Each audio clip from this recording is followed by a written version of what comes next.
College படிக்கக்கூடிய 8 நண்பர்கள். அந்த நண்பர்கள்ல ஒருத்தன் வந்து ஏதோ அப்ராடுக்கு படிக்கிறதுக்காக போக போறான் போல.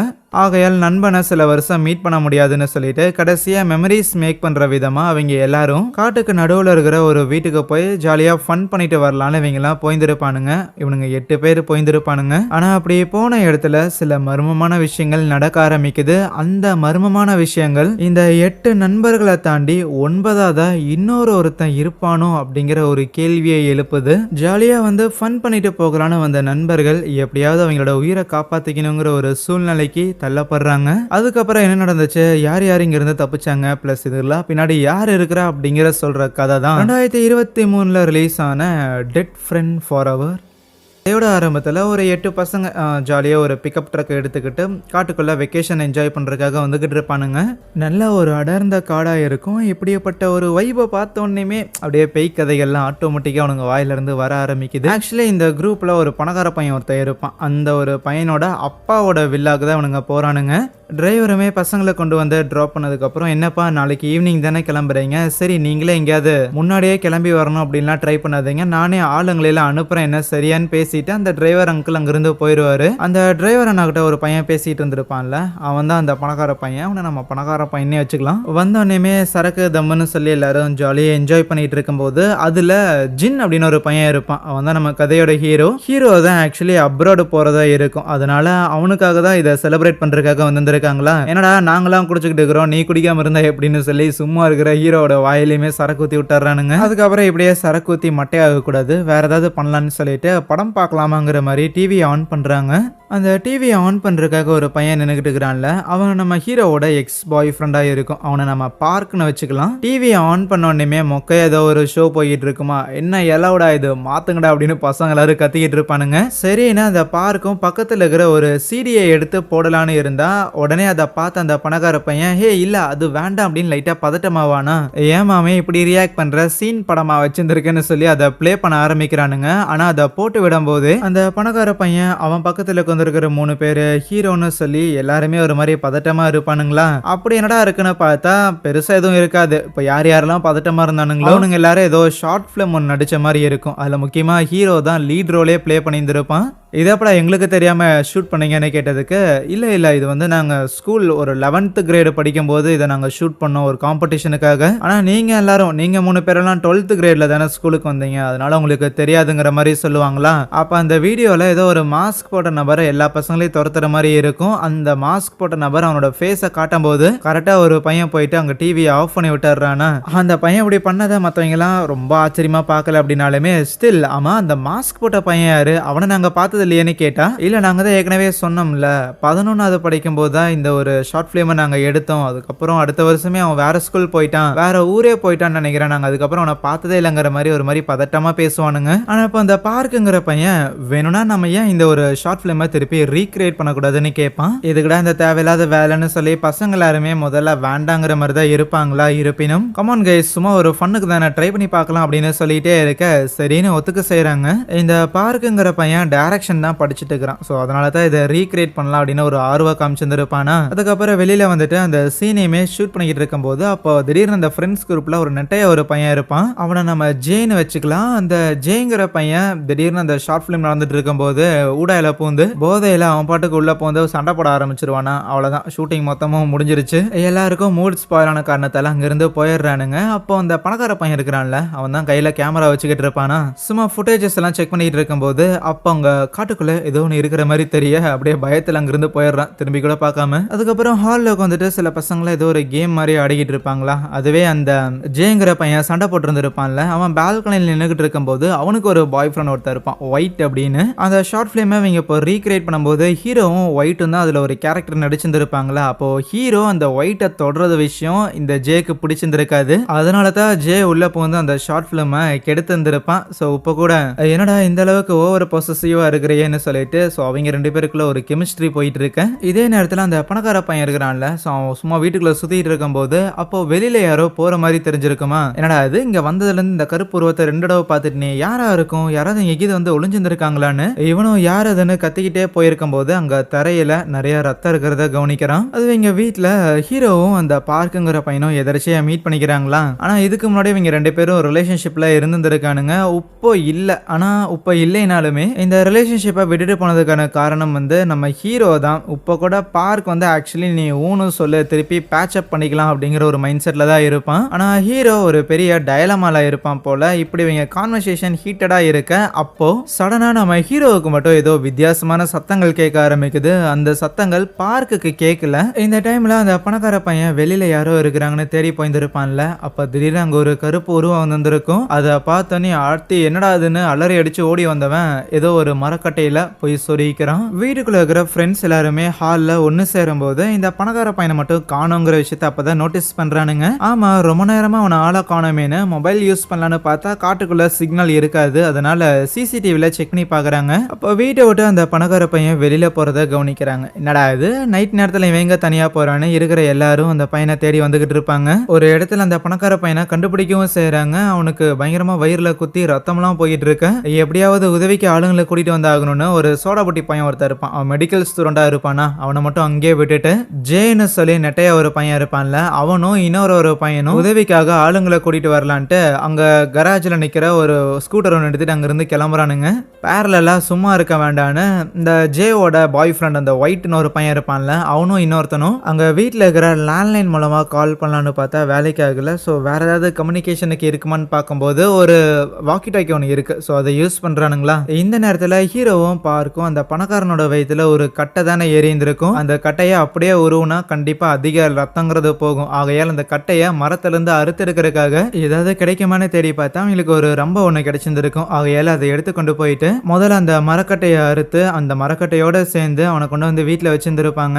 இதே நேரத்தில் அந்த ஜேவும் இன்னொரு பையனும் வண்டி எடுத்து போயிருந்திருப்பாங்கல்ல. பார்த்தா பாதி வழியில அந்த வண்டிங்கிறது நின்னுரும். என்னடா வண்டி நின்றுச்சு, அப்படியே உருட்டிட்டு கொஞ்சம் தூரம் கீழே போயிடலாமா அப்படின்லாம் யோசிப்பாங்க. ஆனா அப்போ சடனா அந்த இடத்துல ஒரு கருப்பு உருவத்தை பார்க்க அவ்வளவுதான் பயந்து போனவனுங்க அலறி அடிச்சு திருப்பி வீட்டுக்கே வந்துடுறானுங்களா. வந்துட்டு நடந்த விஷயங்கள் எல்லாம் எக்ஸ்பிளைன் பண்ணா அந்த பார்க்லாம் காண்டாகிறான். என்னடே லூசாடா நீங்களா, உருவம் தெரியும் இது தெரியும் என்னடா காமெடி பண்ணிட்டு இருக்கீங்க, அவ்வளவு தூரம் போயிருக்கீங்கன்னா இன்னும் கொஞ்சம் தூரம் நடந்து போயிருக்கலாம்டா அப்படின்னு திட்டிக்கிட்டு இருக்கும் போது இல்ல இது எல்லாத்துக்கும் காரணம் அது நானோட ஆன்மாவா தான் இருக்குங்கிற மாதிரி அந்த ஒரு பையன் சொல்லுவானா. இவன் கூட இருக்கிற இன்னும் சில பசங்களும் ஆமா இருக்கிறதுக்கான வாய்ப்பு இருக்குது, ஏன்னா நம்ம எல்லாருமே வீட்டுக்குள்ளதான் இருந்தோம், அப்படி இருக்கும் போதும் யாரோ ஒருத்தங்க இந்த பணக்கார பையனை அப்படி காயப்படுத்திருக்காங்கன்னா கண்டிப்பா அது பேயாதான் இருக்குங்கிற மாதிரி சொல்லுவாங்க. அந்த நானோட பேயாதான் இருக்கும்னு. ஆனா பார்க்குக்கு புரியல, சம்பந்தமே இல்லாம எதுக்குடா அந்த நான் அப்படிங்கிற பையனை இழுக்கிறீங்க, என்ன உங்க கூட 11வது படிக்கும் போது அந்த ஷார்ட் பிலிம்ல நடிச்சான் அது ஒரு தப்பாடா அப்படிங்கிற மாதிரிலாம் கேட்டுக்கிட்டு இருந்தா. இல்ல அப்படி கிடையாது, அது வந்து நாம அந்த ஷார்ட் பிலிமை திருப்பி ரீக்ரியேட் பண்ணலாம் அப்படின்னு பேச ஆரம்பிச்சதுக்கு அப்புறம் தான் அந்த பிரச்சனையே நடந்துச்சுன்ட்டு சம்திங் அந்த நானுங்கிற பையனுக்கு ஏதோ ஒன்று நடந்திருக்குது போல. அதனாலே இப்ப நடக்கிறது எல்லாத்துக்கும் அந்த பையனோட ஆன்மாவை தான் காரணமா இருக்குங்கிற மாதிரிலாம் சில பசங்க பயப்படுவானுங்க.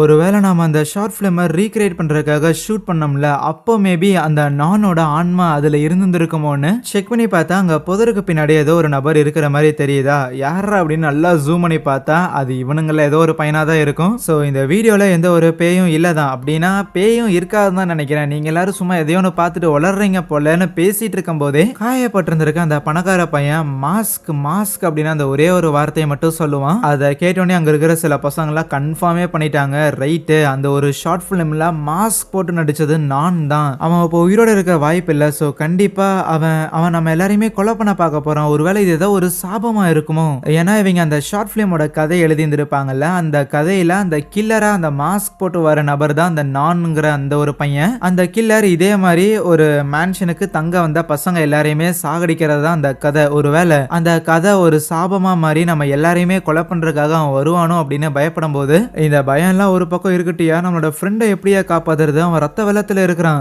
எப்படியாவது அவனை இங்க இருந்து தூக்கிட்டாவது போயாகணும், இல்லைன்னா உதவிக்காத ஆளுங்களை கூப்பிட்டு வரணும் அப்படின்னாலுமே பசங்களுக்கு பயமா இருக்கு. ஏற்கனவே வண்டி எடுத்துட்டு போன 2 பசங்க தான் அந்த ஒரு கருப்பு உருவத்தை பார்த்துருப்பானுங்களே, அதனால பயத்துல ஒண்ணுமே பேச முடியாம இருப்பானுங்க. இந்த நானோட ஆன்மா தான் இதெல்லாம் பண்ணுதுங்கிற விஷயத்த இங்க யாரெல்லாம் அந்த நானும் இதுக்கு முன்னாடி தெரிஞ்சிருந்திருப்பானுங்கல்ல, ஸோ அவனுங்க மட்டும்தான் பயப்படுறானுங்களே தவிர மற்றவனுங்களாம் பயப்படல. ரொம்ப முக்கியமா ஹீரோவோட அந்த எக்ஸ் பாய் ஃப்ரெண்ட் ஒரு பையன் இருக்கிறான் இருக்கிறான்ல அந்த பார்க் அப்படின்னு, அவன்லாம் பயப்படல. இருந்தாலும் அவன் லாஜிக்கலா சில விஷயங்கள் சொல்ல வந்தாலும் அவனை வாயை பொத்திட்டு உட்கார வச்சிடுறாங்க.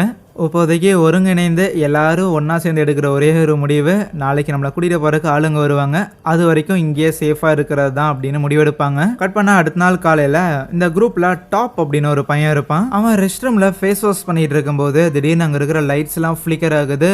கோடாரி எடுத்துக்கிட்டு ஒரு மாஸ்க் போட்ட உருவங்கிறது வர அந்த ஒரு உருவம் அவ்வளோ பயங்கரமாலாம் இருக்காது. ஆனா அந்த நான்ங்கிற பையன் கூட இவங்க ஒரு ஷார்ட் ஃபிலிம் மேக் பண்ணியிருந்திருப்பாங்கல்ல, அதுல அந்த நான் இந்த ஒரு மாஸ்கை இந்த ஒரு ட்ரெஸ்ஸை தான் வியர் பண்ணியிருந்திருப்பான். அதனாலேயே அவன் பயங்கரமா பயப்பட்டு போகிறானா.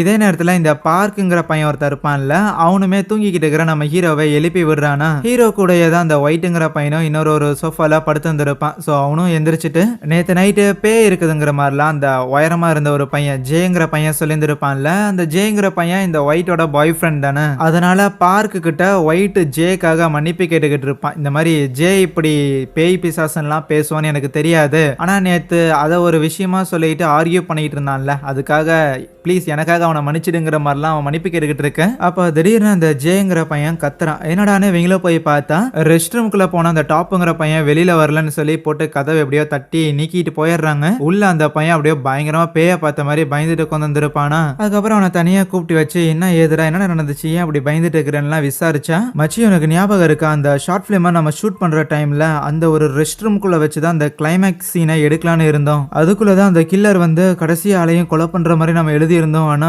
அது அந்த இடத்துல அந்த நான் வந்தான் அப்படின்னு சொல்லி பயங்கரமா பயப்படுவான். அப்ப அந்த ஒயிட்டுங்கிற பையனும் அவனோட பாய் ஃப்ரெண்டான அந்த ஜே கிட்ட யாராசா நீயும் இதை நம்புறியான்னு கேட்டதுக்கு ஜே நேத்து நைட் இருந்த மாதிரி அவ்வளோ பதட்டமா இல்ல, இருப்பினும் நடக்கிறதெல்லாம் பார்த்தா எனக்கும் அப்படிதான் இருக்குதுன்னு தோணுது. இதெல்லாம் நான் உண்மைன்னு சொல்ல வரல, இது இப்படி இருக்கணும்னு நான் சொல்ல வரல, ஆனா அப்படிதான் எனக்கு தோணுதும்பானா. இவங்களுக்குள்ளேயே இது வந்து பேயோட வேலையா தான் இருக்கும் இல்ல மனுஷனோட வேலையா தான் இருக்கும் அப்படிங்கிற மாதிரியான சந்தேகங்கள் இருந்தாலுமே இப்போதைக்கு கொஞ்சம் பொறுமையா இருப்போம், கண்டிப்பா நம்மளை கூட்டிட்டு போறதுக்காக டிரைவர் அங்கிள் வருவாருன்னு அமைதியா இருக்கிறானுங்க.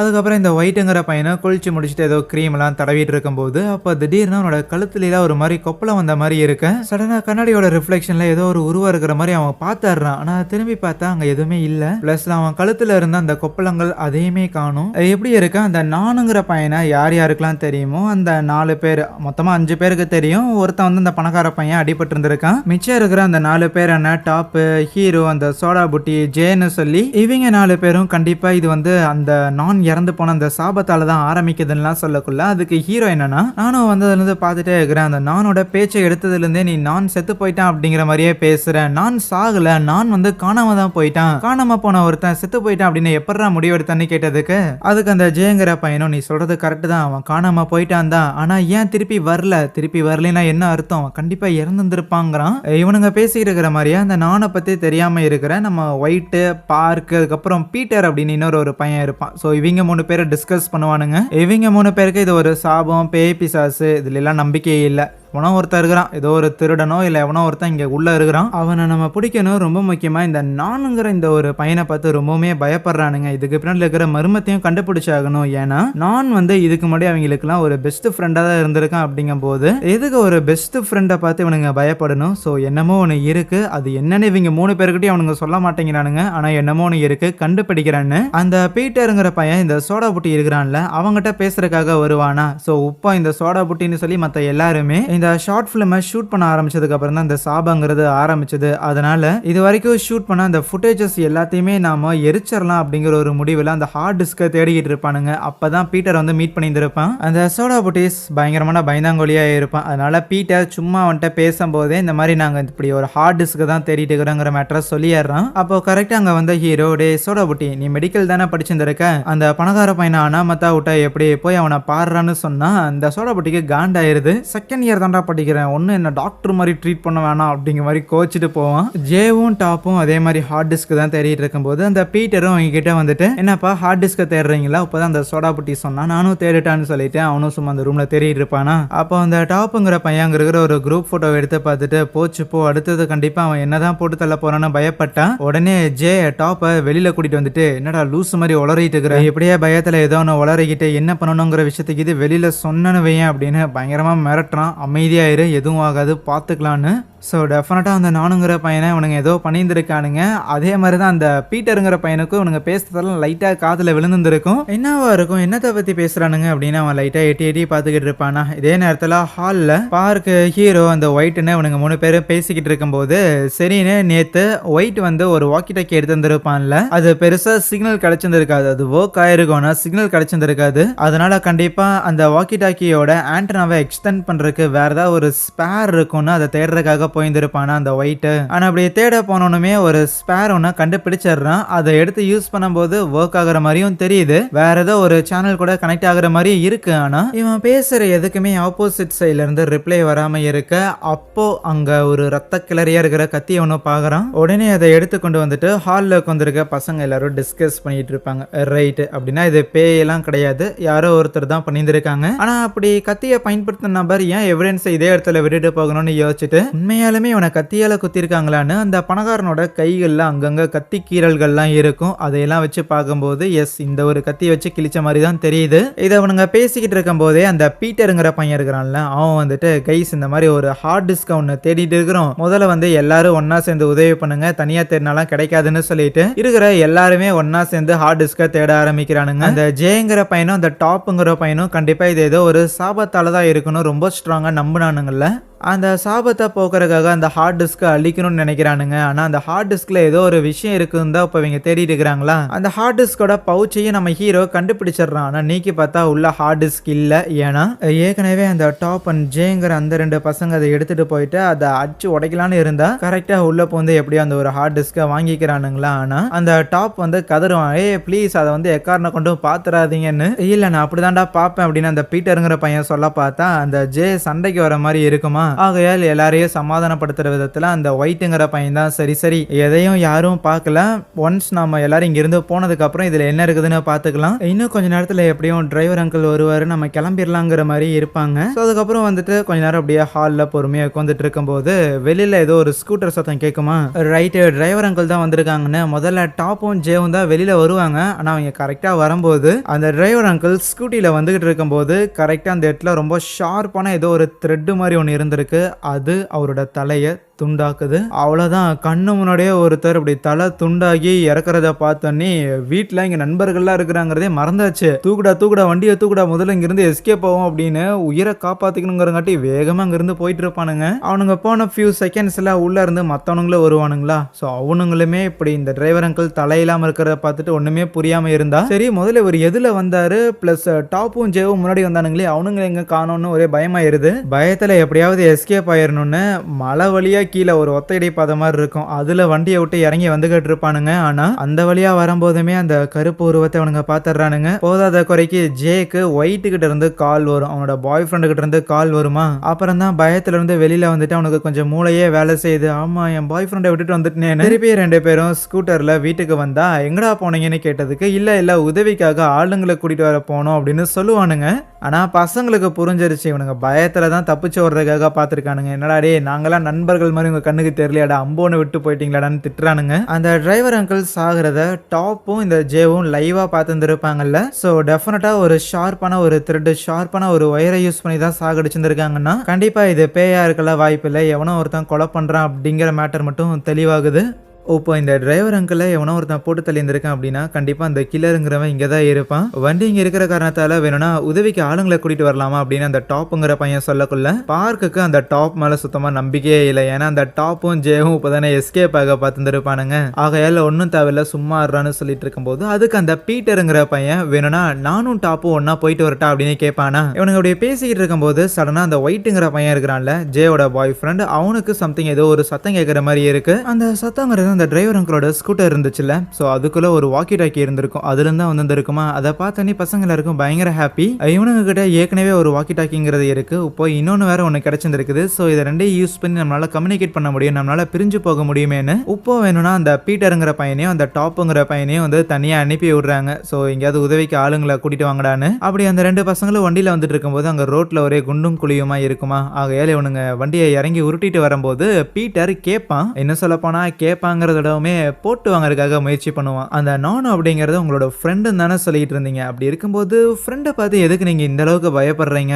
ஏன் அந்த பையனுக்கு இது நீங்க ஏதாவது மறுகையா பண்ணிட்டீங்களா அப்படின்லாம் கேட்டா முதல்ல அந்த டாப் வந்து பயங்கரமா பயப்பட்டுட்டு சும்மா இருடா அப்படிங்கிற மாதிரிலாம் எரிச்சல் ஆகுவான். ஆனா தொடர்ந்து பீட்டர் நச்சரிச்சுக்கிட்டே இருக்க அந்த டாப் சொல்றான், இங்க பாருடா அந்த நான் கூட எங்களுக்கு சில டிஸ்அக்ரிமெண்ட்ஸ் இருந்துச்சு தான், அதுக்குன்னு கொலை பண்ற ரேஞ்சுக்குலாம் நாங்க இறங்குற ஆள் கிடையாது. அவன் சாகவும் இல்ல, இன்னும் சொல்ல போனா அவன் காணாம போயிட்டாங்கிற மாதிரியான ஒரு பதில சொல்லியிருந்திருப்பான். இங்க மத்த பசங்க எல்லாரும் சும்மா தானே வந்திருப்பானுங்க. அப்போ அந்த டிரைவர் அங்கிளோட பாடி இருக்கிறத பார்த்துட்டு சரி வேணும்னா அந்த பாடியை எடுத்து கொஞ்சம் ஓரமா போட்டு வைப்போமா அப்படின்லாம் பேசினதுக்கு அதுக்கு அந்த சோடா ஊட்டி பையன் அந்த பாடியை தொடணும் அப்படிங்கிற எண்ணத்தையே குழி தோண்டி புதைச்சிருங்க. எங்கேயாவது நீங்க அந்த பாடியை தொட்டு உங்களோட ஃபிங்கர் பிரிண்டோ முடியோ அந்த பாடி மேல இருந்துச்சுன்னு வைங்க, ஃபாரன்சிக் டீம் நீங்க தான் கொலை பண்ணீங்கிற மாதிரி சொல்லி உங்களெல்லாம் தூக்கி உள்ள போட்டு உங்க லைஃபையே ஸ்பாயில் பண்ணிடுவானுங்க. ஆகையால் கமுக்கமா இருக்கிறதா நல்லா போலியா அவங்க எல்லாருக்கும் அழகுன்னு சொல்லக்குள்ள அதுக்கு அந்த ஜேங்கிற பையன் வேணும்னா அவரோட பாடியை நம்ம எரிச்சிடலாங்கிற மாதிரி சொல்லுவானா, சும்மா இருறா அப்படிங்கிற மாதிரி அந்த சோடா ஊட்டி கத்துறான். ஆனா நீங்க பேசிட்டு இருக்கிற கேப்ல ஒரு நாய் வந்துட்டு அந்த பாடியை கடிக்கிறதுக்காக முயற்சி பண்ணுமா. ஸோ அதெல்லாம் துரத்தி விட்டுட்டு இவனுங்க ஒரு துண்டெல்லாம் போட்டு மூடி வைக்கிறானுங்க. அதுக்கப்புறம் எல்லாரும் வீட்டுக்குள்ளே போயிட்டு டாப்பும் பீட்டருமே உதவிக்காக போயிருந்துருப்பானுங்களே. ஸோ அவனுங்களை காண்டாக்ட் பண்ண முயற்சி பண்ணால் அவனுங்க ஆப்போசிட் சைட்லேருந்து பேசல. அப்படி என்ன பண்ணுறானுங்கன்னு பார்த்தா உப்பையை வண்டியை ஸ்டார்ட் பண்ணிட்டு 2 பேரும் அந்த மலையிலேருந்து இறங்கிக்கிட்டு இருப்பானுங்களா. ஆனால் எந்த வழியாக வர்றதுன்னு தெரியல. சரி மொத்தமாக கீழே போயாகணும், அதனால் இறக்கத்திலேயே போகுங்கிற மாதிரி வந்துக்கிட்டு இருக்கேன். அப்போது வண்டியை ஓட்டிக்கிட்டு இருந்த அந்த டாப்புக்கு அந்த இடத்துல அந்த ஒரு கருப்பு உருவங்கிறது தெரியுது. அவ்வளோதான், அதை பார்த்தோன்னே வண்டியை கீழே போட்டுருவான். ஆனால் அப்படி வண்டியை கீழே போடும்போது அவனுங்க கத்திந்திருப்பானுங்களே. இப்படி கத்துற விஷயம் மட்டும் அங்க வீட்டுல இருக்கிற பசங்களுக்குலாம் கேக்குதான். ஐயோ என்னடா ஆச்சு, திடீர்னு அவனுங்க பாட்டுக்கு கத்துறானுங்களே, என்ன ஆச்சு அப்படின்னு சொல்லி பசங்க எல்லாரும் பயங்கரமா பதறி போயிருந்திருக்க. அப்படியே கொஞ்ச நேரங்கிறது போகுது. கொஞ்ச நேரம் கழிச்சு அந்த பீட்டர் இருக்கிறான்ல, அவன் மட்டும் கையில அடிபட்டதோட அந்த வீட்டுக்கு வந்துருப்பானா. என்னடா அடிபட்டிருக்கேன்னா அவனை உள்ள கூப்பிட்டு வச்சு அவனுக்கு ஃபர்ஸ்ட் எய்ட்லாம் பண்றாங்க. சரி என்ன நடந்துச்சுன்னா விசாரிச்சான். அவனுங்க வண்டியில போய் விழுந்திருப்பானுங்களே. விழுந்த வேகத்துல இந்த பீட்டர் மயக்கம் வாய்ந்திருப்பான். கொஞ்ச நேரம் கழிச்சு மயக்க தெரிஞ்சு எந்திரிச்சா கூட இருந்த அந்த டாப்புங்கிற பையனையும் ஸ்கூட்டரையுமே காணாம போயிருந்திருக்கும். அதுக்கப்புறம் தான் என்ன பண்றதுன்னு தெரியாம திருப்பி வீட்டுக்கு வந்தேன்னு சொன்னா இதை கேட்டுட்டு பசங்களுக்குலாம் புரியல. ஒருவேளை எப்படி இதுக்கு முன்னாடி அந்த ஜேவும் டாப்பும் எஸ்கேப் ஆக பார்த்தானுங்களோ அதே மாதிரி இப்போ டாப் இதான் சான்ஸ்ன்னு தனியா போயிருந்திருப்பானோன்னு யோசிச்சாலுமே அதுக்கு அந்த ஜே என்ன சொல்றானா, இல்ல அவன் எஸ்கேப் ஆகக்கூடிய ஆள் தான், ஆனா தனியா போற அளவுக்குலாம் அவ்வளோ தைரியசாலி கிடையாது. கண்டிப்பா ஏதோ ஒன்று நடந்திருக்கணும், இல்லைனா யாராவது அவனை கடத்திருந்திருக்கணும் அப்படின்னு யோசிச்சுக்கிட்டு அந்த டாப்பை தேடி இவங்க எல்லாரும் போறாங்க. ஏன்னா எப்படியும் ஃப்ரெண்ட் ஆச்சு, அப்படியெல்லாம் விட்டுற முடியாதுன்னு முதல்ல அந்த வண்டியில கீழே விழுந்திருப்பானுங்களே, நேரம் அந்த இடத்துக்கு தான் போயிருந்திருப்பானுங்களா. ஆனா அது ஒரு மண் ரோடா இருக்கும். அதனால அந்த வண்டிங்கிறது எந்த வழியா போச்சுன்னா அந்த இடத்துல அந்த டயரோட அச்சுங்கிறது இருக்கும். அதனால அதை ஃபாலோ பண்ணி போகும்போது ஒரு பாலடைஞ்ச ஒரு பங்களா மாதிரி ஒன்று இருக்கு. ஒருவேளை இதுக்குள்ள போயிருந்திருப்பானோ அப்படின்னு அதை செக் பண்ணலான்னு இருக்க. இதே நேரத்துல வீட்டுல அந்த பணக்கார பையன் அடிபட்டு இருந்திருக்கான்ல, அவனை பாத்துக்கிறதுக்காக ஒயிட்டும் அந்த சோடா புட்டியும் இருப்பாங்களா. அந்த ஒயிட் ஜன்னல் வழியா எட்டி பார்த்துட்டு என்னடா மழை வர மாதிரி இருக்கேன்ல சொல்லிட்டு இருக்கும் போது அப்போ திடீர்னு அந்த பணக்கார பையன் ஒரு மாதிரி புலம்ப ஆரம்பிக்கிறான். ஏ சோடா புட்டி, நீயும் அங்கதான்டா இருந்த அப்படின்னு சொல்ல வரும்போது ஐயோ உண்மையை வளரிடுவானு பயந்து போன அந்த சோடா புட்டி என்னடா சொல்ல வரன்னு அந்த பணக்கார பையனை போட்டு குலுக்குன்னு குலுக்கிக்கிட்டு இருப்பான். போதாத குறைக்கு அவனோட வயிறுல வேற அந்த கட்டை இறங்கி இருக்கும்ல, அதையுமே லைட்டா பிடிச்சி ஆட்டும் போது லூசு சோடா புட்டி என்னடா பண்றேன்னு ஒயிட்டு தான் அந்த சோடா புட்டியை அமைதியா இருக்க சொல்லியிருந்திருக்கான். இல்லைன்னா இந்நேரத்துக்கு அவனை ஏதோ பண்ணியிருந்திருப்பான் போல. அண்ட் ஒயிட் இப்படி அவனை கம்முன்னு இருக்க சொன்னதுக்கு அப்புறம் தான் அவனும் சுயநினைவுக்கு வரான். ஸோ சம்திங் ஏதோ ஒன்று நடந்திருக்குது. அந்த ஒரு விஷயம் அந்த பணக்காரனோட வாயிலிருந்து வந்துடக்கூடாதுன்னு அந்த சோடா புட்டி அந்த அளவுக்கு தன்னிலை மறந்து நிக்கிறான். அந்த சோடா புட்டியோட இந்த பிஹேவியருங்கிறது ஒயிட்டுக்கு ஒரு பெரிய சந்தேகத்தை எழுப்பியிருந்திருக்கும். ஆகையால் அந்த சோடா புட்டி கவனிக்காத நேரத்தில் இவனுங்க எடுத்து அந்த ஷார்ட் ஃபிலிமோட ஹார்ட் டிஸ்க் அங்கே தான் இருந்திருக்குமா, அதை அப்படியே லைட்டாக அமுக்கிக்கிட்டு மாடிக்கு போய் அதில் என்ன இருக்குன்னு செக் பண்ணுறான். இதே நேரத்தில் இங்கே பசங்க எல்லாருமே அந்த பாலடைஞ்ச வீட்டுக்கிட்ட வந்துருப்பானுங்களே, அங்கே தான் அந்த 2 வீலரும் இருக்கும். ஸோ கண்டிப்பாக அந்த டாப்புங்கிற பையன் இங்கே தான் வந்திருப்பான்னு எல்லாரும் உள்ளே போகிறாங்களா. போனால் அங்கே இருக்கிற ஒரு ரூமில் ஏகப்பட்ட ரத்த கரைகள்ங்கிறது இருக்குது. வித்தியாசமான சிலைகள் உருவங்கள்னு சொல்லி சம்திங் ஏதோ ஒரு பலி கொடுக்குற ஒரு இடம் மாதிரி தெரிய அதை பார்த்தோன்னே அந்த பீட்டருங்கிற பையனுக்குலாம் நடுங்க ஆரம்பிச்சிருது. அப்படியே ஒரு சிகரெட் எடுத்து வச்சு பற்ற வைக்கிறதுக்காக போவானா, கூட இருக்கிறவனுங்களா திட்டுறானுங்க, என்னடே ஏற்கனவே ஆஸ்துமா வச்சுக்கிட்டு பண்ற வேலையை பாருன்னு. ஆனா இவனுங்க அப்படி அந்த ரூம்ல இருக்கும்போது அந்த இடத்துக்கு அந்த கருப்பு கலர் உருவங்கிறது வருது.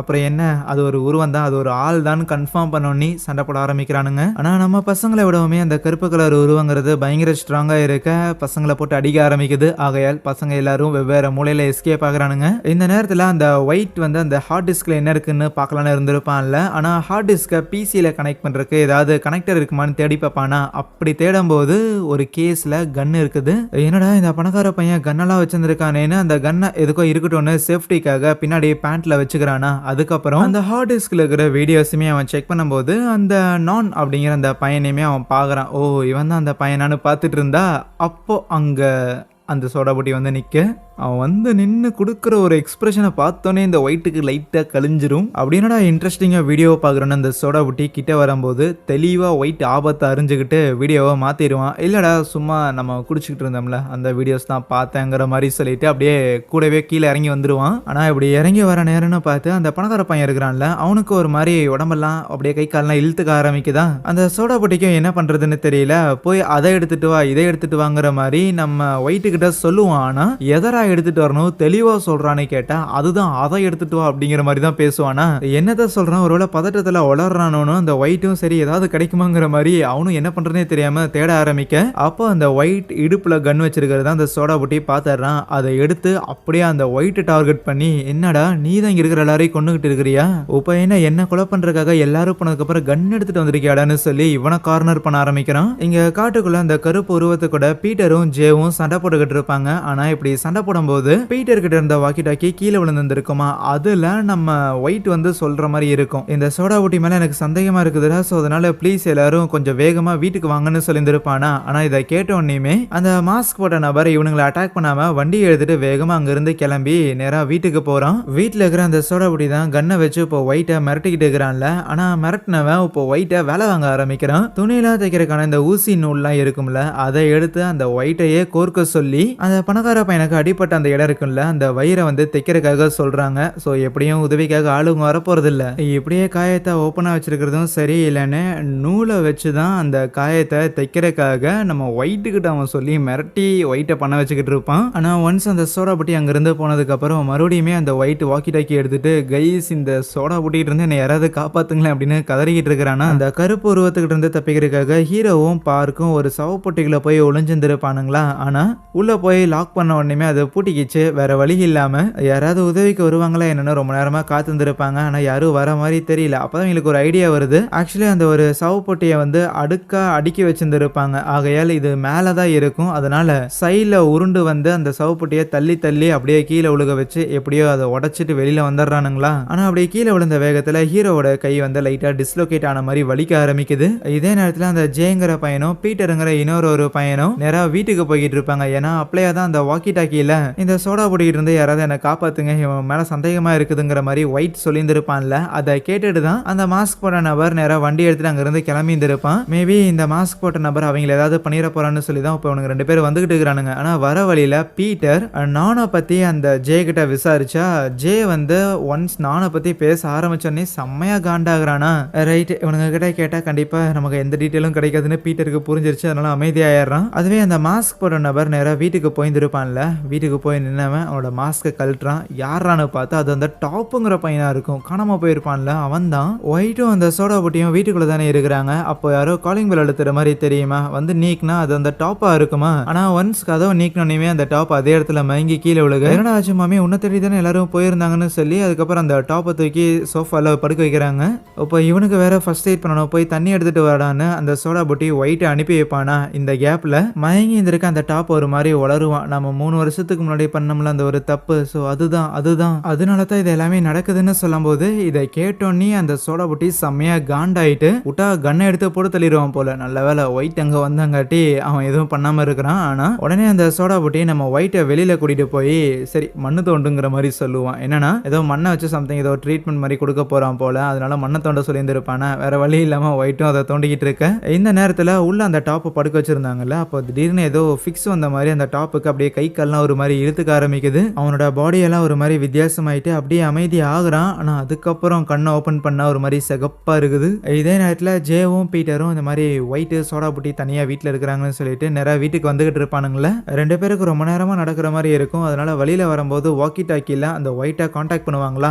ஜே லைன்ல வந்திருக்கான்னு தெரிஞ்சோன்னே white as usual please please எங்களை காப்பாத்துங்க அப்படின்லாம் சொல்லிட்டு இருக்கும்போது, காப்பாத்துறதுலாம் இருக்கட்டும்டா, முதல்ல நீங்க எல்லாரும் சேஃபா வீட்டுக்குள்ளேயே இருங்க. எவனாவது காலிங் பெல் அழுத்துறது இல்ல வீட்டுக்குள்ள வரக்காக முயற்சி பண்ணாங்க, எங்களை தாண்டி வேற யாராவது வந்தாங்கன்னா யாரையும் உள்ள விட்டுறாதீங்க.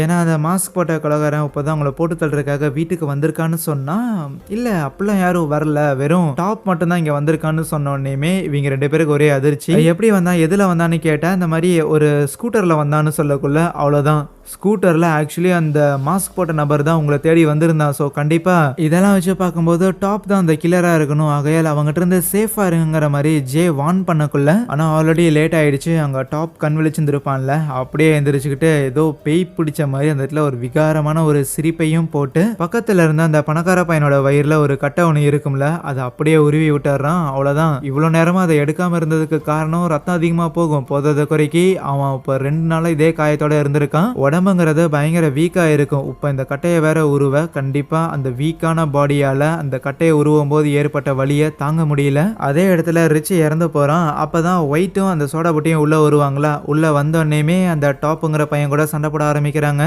அந்த சோடா புட்டி கிட்ட கன் இருக்கும்ல, அந்த கன்னை புடுங்கி அந்த டாப் வந்து சோடா புட்டியை ஷூட் பண்ணலான்னு இருந்தா, புல்லட் எதுவும் மேலே பட்டிருந்திருக்காது. ஆனால் புல்லட்டோட சத்தத்தை கேட்டோடனே ஒயிட் பயந்து போயிட்டு ஓரமாக உட்காந்துக்குவானா. ஆனால் அப்படியே உட்காந்தா வேலைக்கு ஆகாதே. அங்கே பக்கத்தில் இருக்கிற சம்திங் எதையோ ஒன்று எடுத்து டாப்போட மண்டையிலே அடிச்சு அதே இடத்துல அவனை மயக்கமடைய வைக்க, சரி ரிச்சுக்கு என்னாச்சுன்னு போய் பார்த்தா இல்லை, ரிச்சோட உடம்புல உயிருங்கிறது இல்லை. ஸோ அவனோட கண்ணை மூடி வைக்கிறாங்க. சரியான நேரத்தில் ஜேவும் பீட்டரும் வீட்டுக்கு வந்துருப்பானுங்களா. உடனே அவனுங்களை உள்ள கூப்பிட்டு இந்த மாதிரி ரிச்சு இறந்து போயிட்டாங்கிற விஷயத்த சொல்லி ஒயிட் எல்லாம் பயங்கரமா அழுகுறான். ஈவன் என்னதான் அந்த சோடா போட்டியும் கொஞ்சம் வில்லத்தனம்லாம் காமிச்சாலும் அவனுக்குள்ளேயும் உணர்ச்சிகள்லாம் இருக்குது போல. நண்பன் இறந்து போயிட்டாண்டா அப்படின்னு சொல்லி தேம்பி அழுதுகிட்டு இருப்பானா. சோ அவங்க எல்லாரும் இப்படி பயங்கரமா ஃபீல் பண்ணிட்டு இதுக்கு பின்னாடிலாம் என்ன ரீசனா இருக்குன்னு யோசிக்கும் போது, அப்போ இவங்க வச்சிருந்திருக்க வாக்கி டாக்கில அந்த பணக்கார பையன் இருக்கிறான்ல, ஸோ அவனுக்கு கீழே அவங்க ஃபேமிலிக்கு கீழே வேலை பார்க்குற சில நபர்கள் வந்து கான்டாக்ட் லைன்ல வராங்க போல.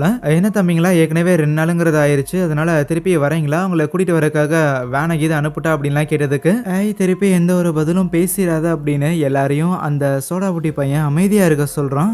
ஏன்டான்னு கேட்டா, இந்த பணக்கார பையன் இறந்து கிடக்குறான், என்ன இப்போ மேலே வந்து பார்த்துட்டு இந்த இடத்துல இவன் இறந்து போயிருக்காங்கிறத பார்த்தோன்னே நம்மளை தான் பிடிச்சி அரெஸ்ட் பண்ணுவாங்க, நான் வேற மெடிக்கல் படிச்சுட்டு இருக்கிறேன், என்னோட லைஃப்ங்கிறது ஸ்பாயில் ஆயிடும், என்னோட பேரண்ட்ஸ் என் மேலே நிறைய நம்பிக்கை வச்சிருந்திருக்காங்க அப்படின்னு ஒரு மாதிரி பேசிட்டு இருப்பானா. இவன் இப்படி பேசுறது எல்லாமே அங்க இருக்கிற மற்ற பசங்களுக்கு இரிட்டேட் ஆகுற மாதிரி தான் இருக்கு. அந்த வாக்கி டாக்கில பேசுற நபர்கள்கிட்டயுமே இந்த சோடா புட்டி, அண்ணா நீங்க வரணும்னு அவசியம் கிடையாது, நாங்க டிரைவர் அண்ணா இங்க தான் இருக்கிறாரு, அவர்கிட்ட நாங்க சொல்லி அனுப்புறோம், அப்போ நீங்க எங்களை கூட்டிட்டு வந்தா போதும், அந்த பணக்கார பையன் தான் அந்த விஷயத்த உங்ககிட்ட சொன்னாங்கிற மாதிரி சொல்லிட்டு அதுக்கப்புறம் அந்த வாக்கி டாக்கியை உடைச்சிடுறான்.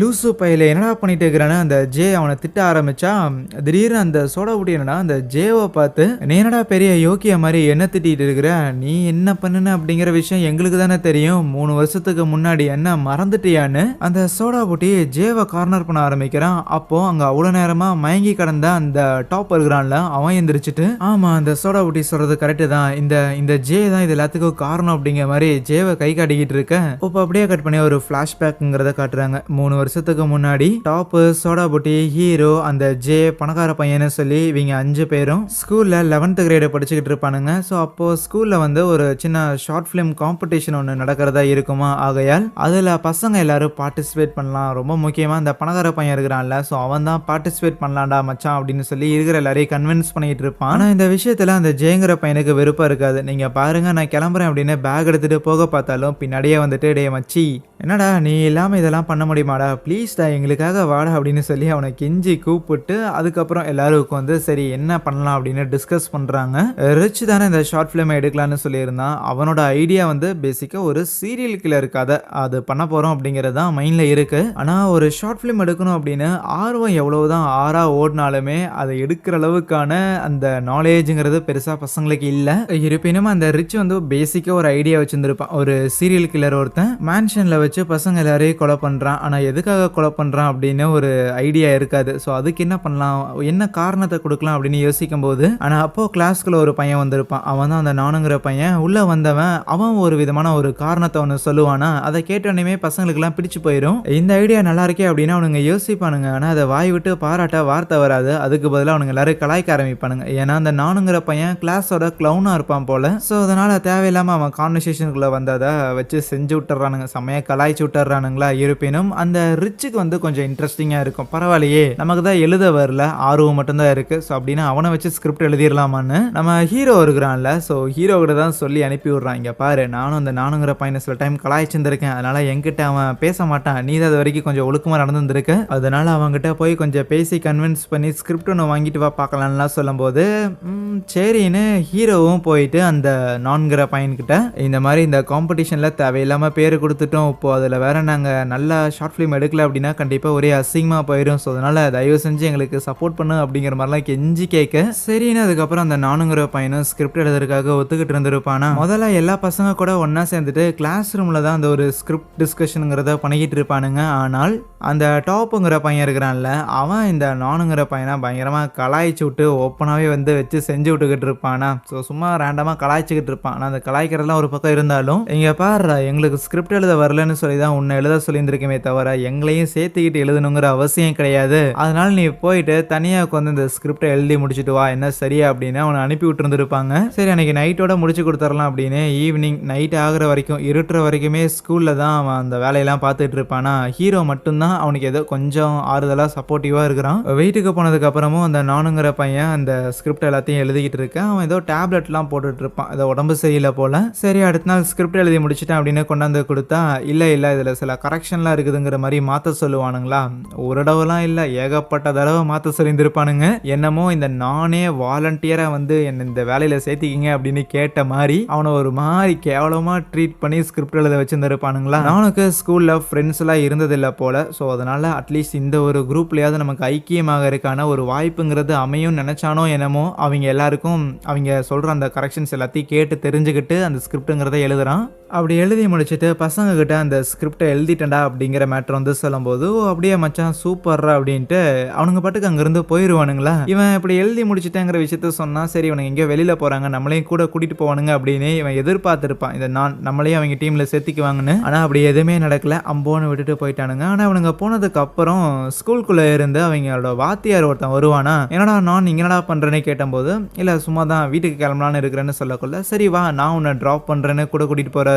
அன்னைக்கு நைட்டு அந்த ஜேங்கிற பையன் இருக்கிறான்ல, ஸோ அவன் வீட்டில் இருக்கும்போது அவனை பார்க்கறதுக்காக ஒரு கேங்ஸ்டர் ஒருத்தன் வந்திருப்பானா. ஆனால் இந்த ஒரு கேங்ஸ்டர் கிட்ட இந்த ஜேவோட பேரண்ட்ஸ் ஏதோ காசு கொஞ்சம் கடனாக வாங்கியிருந்திருப்பாங்க போல. ஆகையால் நீங்கள் அதை திருப்பியும் அடைக்கணும். அதே நேரத்தில் அதை கேட்டு நான் நச்சரிக்க கூடாதுன்னு நீங்கள் விருப்பப்பட்டீங்கன்னா அதுக்கு பதிலாக நீ உன்னோட ஃப்ரெண்ட்ஸோ இல்லைன்னா உன்னோட ஸ்கூலில் படிக்கிற பசங்களோட பேங்க் அக்கௌண்ட்டை எனக்காக வாங்கி கொடுங்கிற மாதிரி கேட்பான். எதுக்குன்னா இந்த கேங்ஸ்டர்ஸ் அவனுங்க எல்லாரும் லைக் ஏதாவது ஸ்மக்லிங் பண்ணுறானுங்க போல. அந்த காசை டிரான்ஸ்ஃபர் பண்ணுறதுக்காக ஒரு டம்மி அக்கௌண்ட் தேவைப்படுது. அதனால இவன்ட்ட கேட்டிருந்திருப்பாங்க.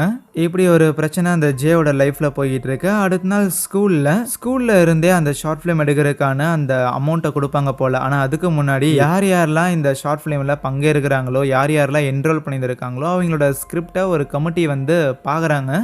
அப்படி பார்க்கும்போது நம்ம பசங்களோட ஸ்கிரிப்டுங்கிறது அதில் செலக்ட் ஆகுதா. செலக்ட் ஆன விஷயம் தெரிஞ்சோன்னே வெளியில் வந்து பசங்க எல்லாரும் பயங்கர ஜாலியாக செலிப்ரேட் பண்ணும்போது அப்போ அந்த இடத்துக்கு அந்த நான் அப்படிங்கிற பையன் வரான். அவன் வந்தோடனேயுமே இவன் எதுக்கு தேவையில்லாமல் இங்கே என்ன பண்ணுறான் அப்படிங்கிற மாதிரி அவனையே ஒரு மாதிரி சலிச்சுக்கிட்டு தான் பார்க்குறாங்க. அதாவது ஸ்கிரிப்ட் எழுதி கொடுத்துட்டான்ல, தேவையில்லாமல் இங்கே என்ன பண்ணுறான்னு. ஆனால் ஹீரோ தான் கூப்பிட்டு இருந்திருப்பான் போல. நான் தான் மச்சான் கூப்பிட்டேன், வாடா அப்படின்னு சொல்லி இந்த நானையும் கிட்ட கூப்பிட்டு எல்லாரும் ஒன்றா இருக்கிற மாதிரி ஒரு குரூப் ஃபோட்டோவையும் எடுத்து அந்த ஒரு ஃபோட்டோவை நான் கிட்ட கொடுப்பானா. இவனுங்க யாருமே நம்மளை மதிக்கலங்கிற மேட்டர் அந்த நான் பையனுக்கு தெரிஞ்சிருந்தாலுமே ஹாப்பியாக தான் இருக்கும். பரவாயில்ல, அட்லீஸ்ட் ஒரு ஃபோட்டோவாது கிடச்சிருந்துருக்கேங்கிற மாதிரி. அன்னைக்கு நைட்டு இந்த மாதிரி ஸ்கிரிப்ட் வந்து செலக்ட் ஆயிடுச்சுல. ஸோ அதை செலிப்ரேட் பண்ணுற விதமாக பசங்க எல்லாரும் ஜாலியாக சாப்பிட்டு அப்படியே ட்ரிங்க்ஸ் எல்லாம் குடிச்சிட்டு இருப்பானுங்களா. ஆனால் அப்படி பேசிகிட்டே இருக்கும்போது தான் மேபி நம்ம இந்த ஒரு ஷார்ட் ஃபிலிம் எடுக்கிறோம்ல, கதையும் நல்லா தான் இருக்குது. இதை ஒரு ஷார்ட் ஃபிலிமாக மட்டும் இல்லாமல் காம்படிஷனுக்கு தேவையான லென்த்தில் முதல்ல எடுத்துருவோம். ஆனால் அதுக்கப்புறம் நம்ம இதை ஒரு ஃபியூச்சர் ஃபிலிமாகவும் ஒரு 1.5 மணி நேரத்துக்கு எக்ஸ்ட்ராவாக ஃபுட்டேஜ் எல்லாம் எடுத்து நாம ஏன் இதை ஒரு படமா மாத்தி தியேட்டர்லயுமே ரிலீஸ் பண்ணக்கூடாது, கண்டிப்பா நிறைய காசுங்கிறது கிடைக்கும்ல அப்படின்னு சொல்லும்போது இந்த ஒரு ஐடியா அந்த பணக்கார பையனுக்கும் நல்லா தான் இன்ட்ரெஸ்டிங்கா தான் இருக்கு. ஆனா தியேட்டர்ல ரிலீஸ் பண்ற அளவுக்கான பிக்சர் குவாலிட்டியோட ஒரு படம் எடுக்கணும்னா அதுக்கு நல்ல கேமரா வேணுமேனு அடுத்த நாள் அந்த பணக்கார பையன் அவங்க அம்மாவுக்கு ஐஸ் வைக்க, அவங்க அம்மா அவங்களோட ஹஸ்பண்டுக்கு ஐஸ் வைக்கன்னு சொல்லிட்டு அவரு சரின்ட்டு அந்த பணக்கார பையனுக்கு கேமரா வாங்குறதுக்காக ஓகே சொல்லிடுறாரா. அடுத்த நாள் அந்த நானுங்கிற பையன் கிளாஸுக்கு வரும்போது மற்ற பசங்க கிட்ட ஜாலியா பேசி சிரிக்கலாம் அப்படின்னு இருந்தா, என்னோட ஸ்கிரிப்ட் எழுதி கொடுத்தங்காட்டி எங்க கூட ஐக்கியமாக பாக்குறேன் அந்த டாப்புங்கிற பையன் எல்லாம் அந்த நானோட தலையிலேயே அடிச்சு அவனை போக வைக்கிறான். நானுக்கு ஒரே வருத்தமா போயிருது. நேற்று போட்டோலாம் எடுத்தோம், சரி ஏதோ கொஞ்சம் பேசுவானுங்கன்னா ஒண்ணுமே இல்லையா அப்படின்னு சோகமா வந்திருப்பானா. எப்படி இருக்கும்போது கிளாஸுக்கு ஒரு புது கேமரா செட் ஒன்று வருது. அது அந்த பணக்கார பையன் இருக்கிறான்ல அவன் ஆர்டர் பண்ணதா இருக்கும். வந்தோடனே பசங்க எல்லாரும் ஆர்வமா எடுத்து பார்க்கும்போது, டே பசங்களா உடைச்சிடாதீங்கடா, நல்லா காஸ்ட்லியான கேமரா அழுது வாங்கியிருந்திருக்கேன் அப்படின்லாம் அந்த பணக்கார பையன் சொல்லிட்டு இருப்பான். ஹீரோ தான் அந்த கேமராவை எடுத்து முதல்ல அந்த நானுங்கிற பையனை தான் ரெக்கார்ட் பண்ணலான்னு இருப்பானா. ஆனால் அந்த நான் தன்னோட ஃபேஸ் வந்து கேமரால தெரியக்கூடாதுங்கிற மாதிரி அப்படியே திரும்பிக்கிட்டே இருப்பான். ரைட்டு, இவனுங்க எல்லாரும் அவனை அவாய்ட் பண்ணுறாங்காட்டி இப்போ அவன் என்னையும் அவாய்ட் பண்ணுறானா அப்படின்னு நம்ம ஹீரோ யோசிக்கக்குள்ள அதுக்கப்புறம் பிரேக் டைமில் கிளாஸில் பெருசாக யாரும் இல்லாத நேரமாக பார்த்து அந்த டாப்புங்கிற பையன் இருக்கிறான்ல அவன் வந்துட்டு ஜாலியாக அந்த கேமராவை எடுத்து யூஸ் பண்ணி பார்க்கலான்னு இருப்பான், தன்னோட ஃபோட்டோஸ்லாம் ஒரு 2-3 எடுக்கலான்னு. ஆனால் அப்போ தெரியாமல் அந்த கேமராவை கீழே போட்டு உடச்சி விடும்போது கரெக்டாக அந்த ஜேங்கிற பையன் கிளாஸ்க்குள்ள வந்து இதை பார்த்துருவான். ஆனால் டாப்பும் ஜேவும் கொஞ்சம் நல்ல ஃப்ரெண்ட்ஸ் போல, டே மாமி இந்த மாதிரி இதை உடச்சிட்டேன்டா, எங்கேயாவது அந்த பணக்கார பையனுக்கு விஷயம் தெரிய வந்திருந்தா கண்டிப்பாக என்ன சாவடிச்சிருவான்டா, ப்ளீஸ் ஏதாவது பண்ணுற அப்படின்னு கெஞ்சி கேட்கும்போது, சரி ஒன்றும் பிரச்சனை இல்லை, நீ முதல்ல பயத்தை முகத்தில் காட்டிக்காதுன்னு சொல்லிட்டு கிளாஸ்லேயே தான் அந்த சோடபுட்டி பையன் இருக்கிறான்ல அவன் இன்னும் அங்கே இருந்திருப்பான். நடக்கிறது எல்லாமே அவனுக்கும் தெரிஞ்சிருந்திருக்கும். அவன்கிட்ட இந்த ஜே மிரட்டுவான், எங்கேயாவது இந்த விஷயத்த வெளியில் சொன்னேன் அவ்வளோதான் அவனை கைமா பண்ணிடுவான் பாருன்னு அவனை மிரட்டிட்டு அதுக்கப்புறம் கொஞ்ச நேரம் கழிச்சு ஒன்ஸ் எல்லாருமே கிளாஸ் ரூம் வந்ததுக்கு அப்புறம் இந்த ஜே இருக்கிறான்ல வாலண்டியரா போய் அந்த நானுங்கிற பையன் பக்கத்தில் உட்காந்துக்கிட்டு, அப்புறம் மச்சி என்னடா பண்ணிட்டுக்கிற, சாரிடா உன்னை வந்து நாங்கள் டீமில் இதுலேயுமே சேர்த்துக்கவே இல்லை, அதனால கொஞ்சம் எனக்கும் வருத்தமாக தான் இருந்தது, வேணும்னா எங்கள் டீமில் வந்து நீ ஒரு கேமராமேனாக இருக்கிறியா அப்படின்னு கேட்பானா.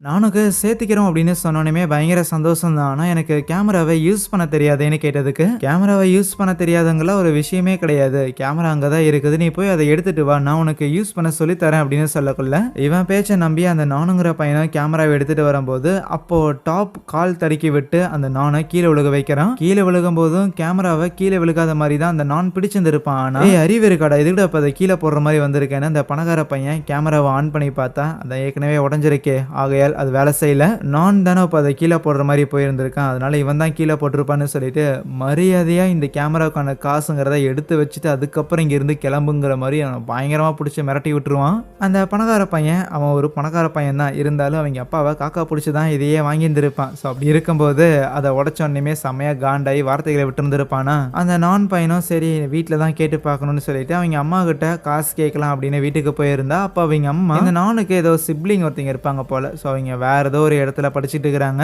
ஆகையால் அவங்களுக்கே வந்து இன்னைக்கு மாச செலவுக்கு காசு அனுப்ப முடியாது மன்னிச்சுக்கப்பா அப்படின்லாம் சாரி கேட்டுட்டு இருப்பாங்க. பெத்த பசங்களுக்கே செலவு பண்றதுக்கு காசு இல்லை, இதுல கேமராக்கு எங்க அவங்க காசு கொடுக்க போறாங்கன்னு அதுக்கப்புறம் நானும் ரூமுக்கு வந்தவன் என்ன பண்றேன்னு அவனுக்கு தெரியல, ஒரு மாதிரி பயங்கரமா பதட்டமாக ஆரம்பிச்சிருவான். பிளஸ் ஏதோ மெடிக்கேஷன்ல வேற இருக்கிறான் போல, அந்த மாத்திரைகள்ல நிறைய எடுத்து போட்டு சூசைட் பண்ணிக்கலாம்லாம் இருப்பான். ஆனா கரெக்டா ஹீரோ அந்த நான் கிட்ட பேசுறதுக்காக வந்திருப்பானா, அதை பார்த்தோன்னே ஒரே ஒரு மாத்திரையை மட்டும் போட்டுக்கிட்டு ஹீரோ கூட மாடியில் நின்று பேசிக்கிட்டு இருக்க. அப்போ ஹீரோ தெளிவா சொல்லுவாங்க, பாரு அந்த பணக்கார பையன் என்னைக்கும் இல்லாம இன்னைக்கு ரொம்பவுமே கடுசா நடந்திருக்கான் அப்படிங்கிறது உண்மைதான், ஆனா அந்த கேமரா ஏதோ கொஞ்சம் காஸ்ட்லி போல, அதனால தான் அவங்க அப்பாவுக்கு அவன் பயந்துட்டு அந்த மாதிரி பேசியிருந்திருப்பான், மற்றபடி அவன் நல்ல ஒரு பணக்கார பையன் தான், அதனால பெருசா இதை பத்தி நீ கவலை பண்ணுங்கிற அவசியம் கிடையாது, அப்படியே ஒரு சில வாரம் போச்சுன்னா அவனே மறந்துடுவான்லாம் சொன்னாலுமே இல்லையா கேமராவை நான் தான் உடைச்சிருந்திருக்கேன், கண்டிப்பா காசை செட்டில் பண்ணி தான் ஆகணுங்கிற மாதிரி அந்த நான் இருப்பான். ஸோ அவன் கொஞ்சம் நியாயமான ஆள் போல. அடுத்த நாள் ஸ்கூல்லையுமே ஒரு மாதிரி சோகமா இருக்கும்போது அப்போ அந்த ஜே பையன் இருக்கிறான்ல அவன் நான் கிட்ட வந்துட்டு, அப்புறம் என்ன ராசா காசை செட்டில் பண்ணலாமா இல்லைனா இங்கிருந்து குதிச்சிடலாமாங்கிற ஐடியாவில் இருக்கிறியான்னு கேட்டதுக்கு,